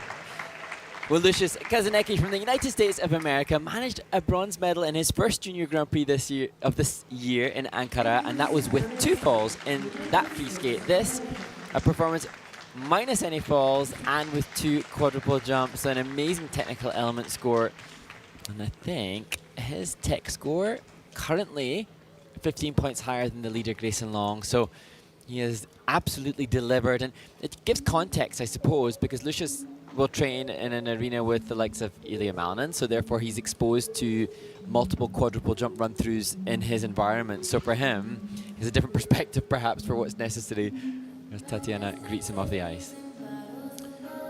Yeah, he's so efficient with his rotation. You know, he's a relatively tall young man, but he's so controlled. Look how tight he is in the air. He gets around so quickly. He's able to open up before he makes contact with the ice, which is much safer. Not stepped out rather quickly on that, but not too bad. Triple axel, though, is not his best jump because that is a clean edge jump, and it's a beauty when he does it, but it's a bit risky with that clean edge. It can slip away from you a little bit sometimes as he goes into the triple flip. Easy up into the double axel, says let's do another one, and there it is. Right into a spin. And again, confirmation of the value of those sequences with the 2 double axels. It's almost 14 points for that, and only 15 points for the quad toe, triple toe, so it's also valuable late in the program. You get the extra boost. As Tatiana joins him. Tatiana waving back home. You can see the flower girls now saying, oh, do you want the second camel? Because other people have rebuffed it. So. Exactly. There we go. Come on, work that hard. Oh, jeez. Got to work on the shape of that. I mean, yeah, but when when you're after you constantly producing. Yeah, exactly. And maybe a little tired. So Lucius now really putting himself in the conversation. Yes. For the final, potentially. So he was third, he's going to need no less than a second. He's going to have to beat the next skater who's pretty strong. He's had a great year. 6 points behind the leader after the short. Yeah, 146.62, season's best. That is first in the free program. I think he's so tired he can't get excited right yet. With a 219.63 as Lucius Kazanecki from the United States takes the lead. 2 skaters to come. He's on the podium. He's hoping for a silver. That's... 3 more to go, so he's still got to... Oh, 3 more. Yeah. Oh, yeah, sorry. 3 more to go. Nope. Done his best for best, though. And here is the skater who is currently in third place, 16-year-old Denis Krouglov from Belgium. He was quite wonderful in Baku in Azerbaijan when he took silver at that event. 139.72. He'll love to have more than that. Right now, he'll skate to 7 years in Tibet by John Williams.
Denis Krouglov, now 16 as of last Sunday.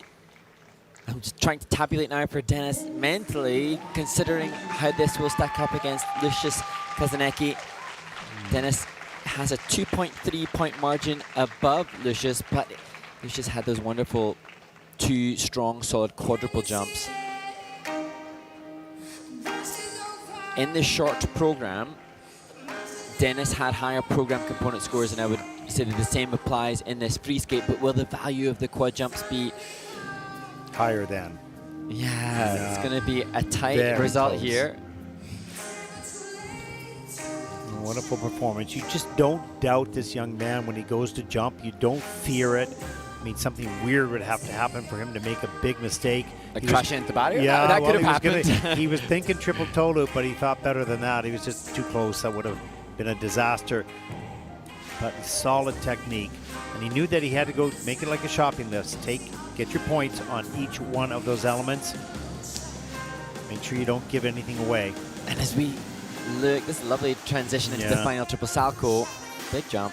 I would love to see Shun Uemura applauding this too. That's Yeah. nice sportsmanship. But as we look at the results coming in, Denis needs 144.34 to stay above Lucius Kazanecki and guarantee a medal in this event. And maybe it will be that triple toe that did not happen after the triple loops, which could prevent that from happening. It is incredibly close as we wait for the final judges' inputs. Really, and we don't know what we do know, how close it is, because the numbers continue to flip as the scores continue to come in. It's sort of like voting politics, right? Yeah. You never really know until the end. But in Denis Krouglov, whether he medals here or not, has done such a wonderful job Oh, in the yeah. off-season. Really brilliant, and the work that he, Leslie Stewart, Tom Dixon and Roman Gazab have done, just so admirable as they push Belgium back on the map. In men's It is a skating. massive improvement in this young man with much, much more to come. So this has been a victory already, despite whatever happens in this competition. We'll find it out right now. Season's best, 142.89, is second in the free program. They're happy with the score.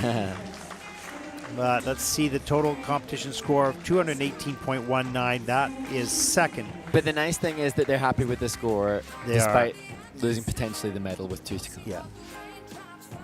Ah. Yeah, he's going really close. Look at that, 219, 218. Good sense of humor. Keeping things in perspective. Our next skater represents Japan, Shun Uemura. Great skater, and for me, having seen the applause he was giving to his competitor Denis just before, obviously a great human too. Well, he has a 137.18. He earned that in Varese. You don't need and want a clean program here right now. He'll skate to the Mask of Zorro.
Shun Uemura from Japan, just considering what's happened, and I think I touched upon what he'd said following his bronze medal winning performance in Italy, that he didn't feel nervous and that the atmosphere overseas was really nice and something that he let into. There's a great atmosphere here too, but this, as Mao Shimada, Hanabath and Akura Kushida cheer him on rinkside, has a different sense of pressure and responsibility. You can see a nice little connection between the two Japanese skaters as Sena takes to the ice, but he had to have been thinking about the final, and maybe that's the reason behind the mistakes that were made. Yeah, and the key were the triple axels. That's where the big money was, and he needed this right off the top of the program. Looked good in the air, not all the way around, and he wasn't right on top. He's a little bit too far back on the heel of that. He takes the fall. Comes back for the second one, though. He goes up, not as high. Does get all the way around, but again, too late on the free leg and too far back on the heel. So that was the game right there, pretty much. And he's going to be quite far away. Yeah. See, the scores are still being calculated. So you see him go through that jump. Yeah, and I think, you know, better skating skills than Lucius Kazanecki, the leader from America, but Lucius hadn't the quads, and of course Shun has demonstrated performance without the triple axels that were his hardest and most valuable element. So it's now whether or not, now I'm actually starting to consider, Ted, the implications upon others that are watching at home. Currently in 5th place, Patrick Blackwell on the Junior Grand Prix standings. He has 22 points following a silver and a 4th place finish. Shun Uemura has a 3rd place finish, so he would have needed more than what we have seen to be a contender at the final, I sense. And indeed, actually, this performance, I think I would put behind Grayson Long as well, from Shun. Okay, well, we'll see what the judges do, but... But, all that said, yeah. I'm going to shout out again for Shun Uemura because we saw him being a great sportsman. 130.20, that's 4th in the free program with a total competition score. This is the one, 207.50. That puts him in 3rd, and that's not going to be enough with one skater to come. But as always, this Japanese skater is so polite and appreciative of their scores, irrespective of what they're won.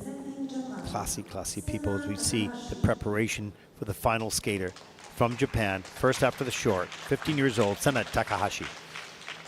Well, his coach was the teacher of the women's winner yesterday, and now Sena aims to take his first title and return to the Junior Grand Prix final as he did last season. 142.97 season's best, earning that in Ankara. He will skate the free, and he'll skate last to the mission.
Sena Takahashi just clutching his right thigh. Now, Ted, we did see Sena struggling with the quad salto in the warm-up.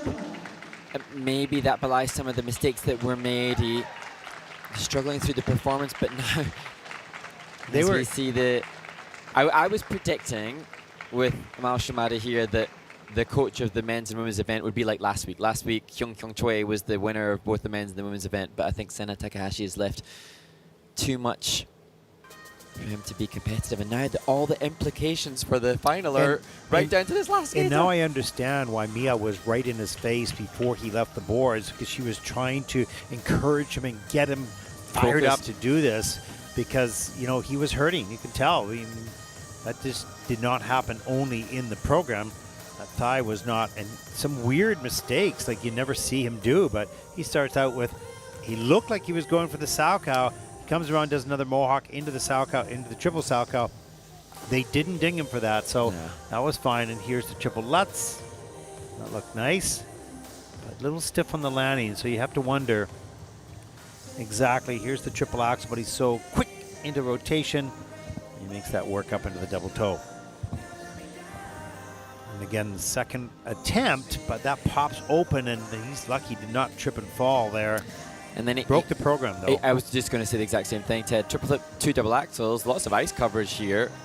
If a little unorthodox on the technique, but the break in the program and this break in the program too has to be an impact on the program component scores. Triple flip, triple toe, absolutely fine, but then that disconnect from the PCS doesn't give Sena the buffer of quality PCS that he would have otherwise had, like he did in the short program. Now he's 6.13 points above Lucius in the short program based on the quality of his skating there, but he needs 138.21 to stay ahead of Lucius now, and that free skate had quite a lot of mistakes. Yeah, we're gonna wait and see what happens here, and whew, the plot thickens.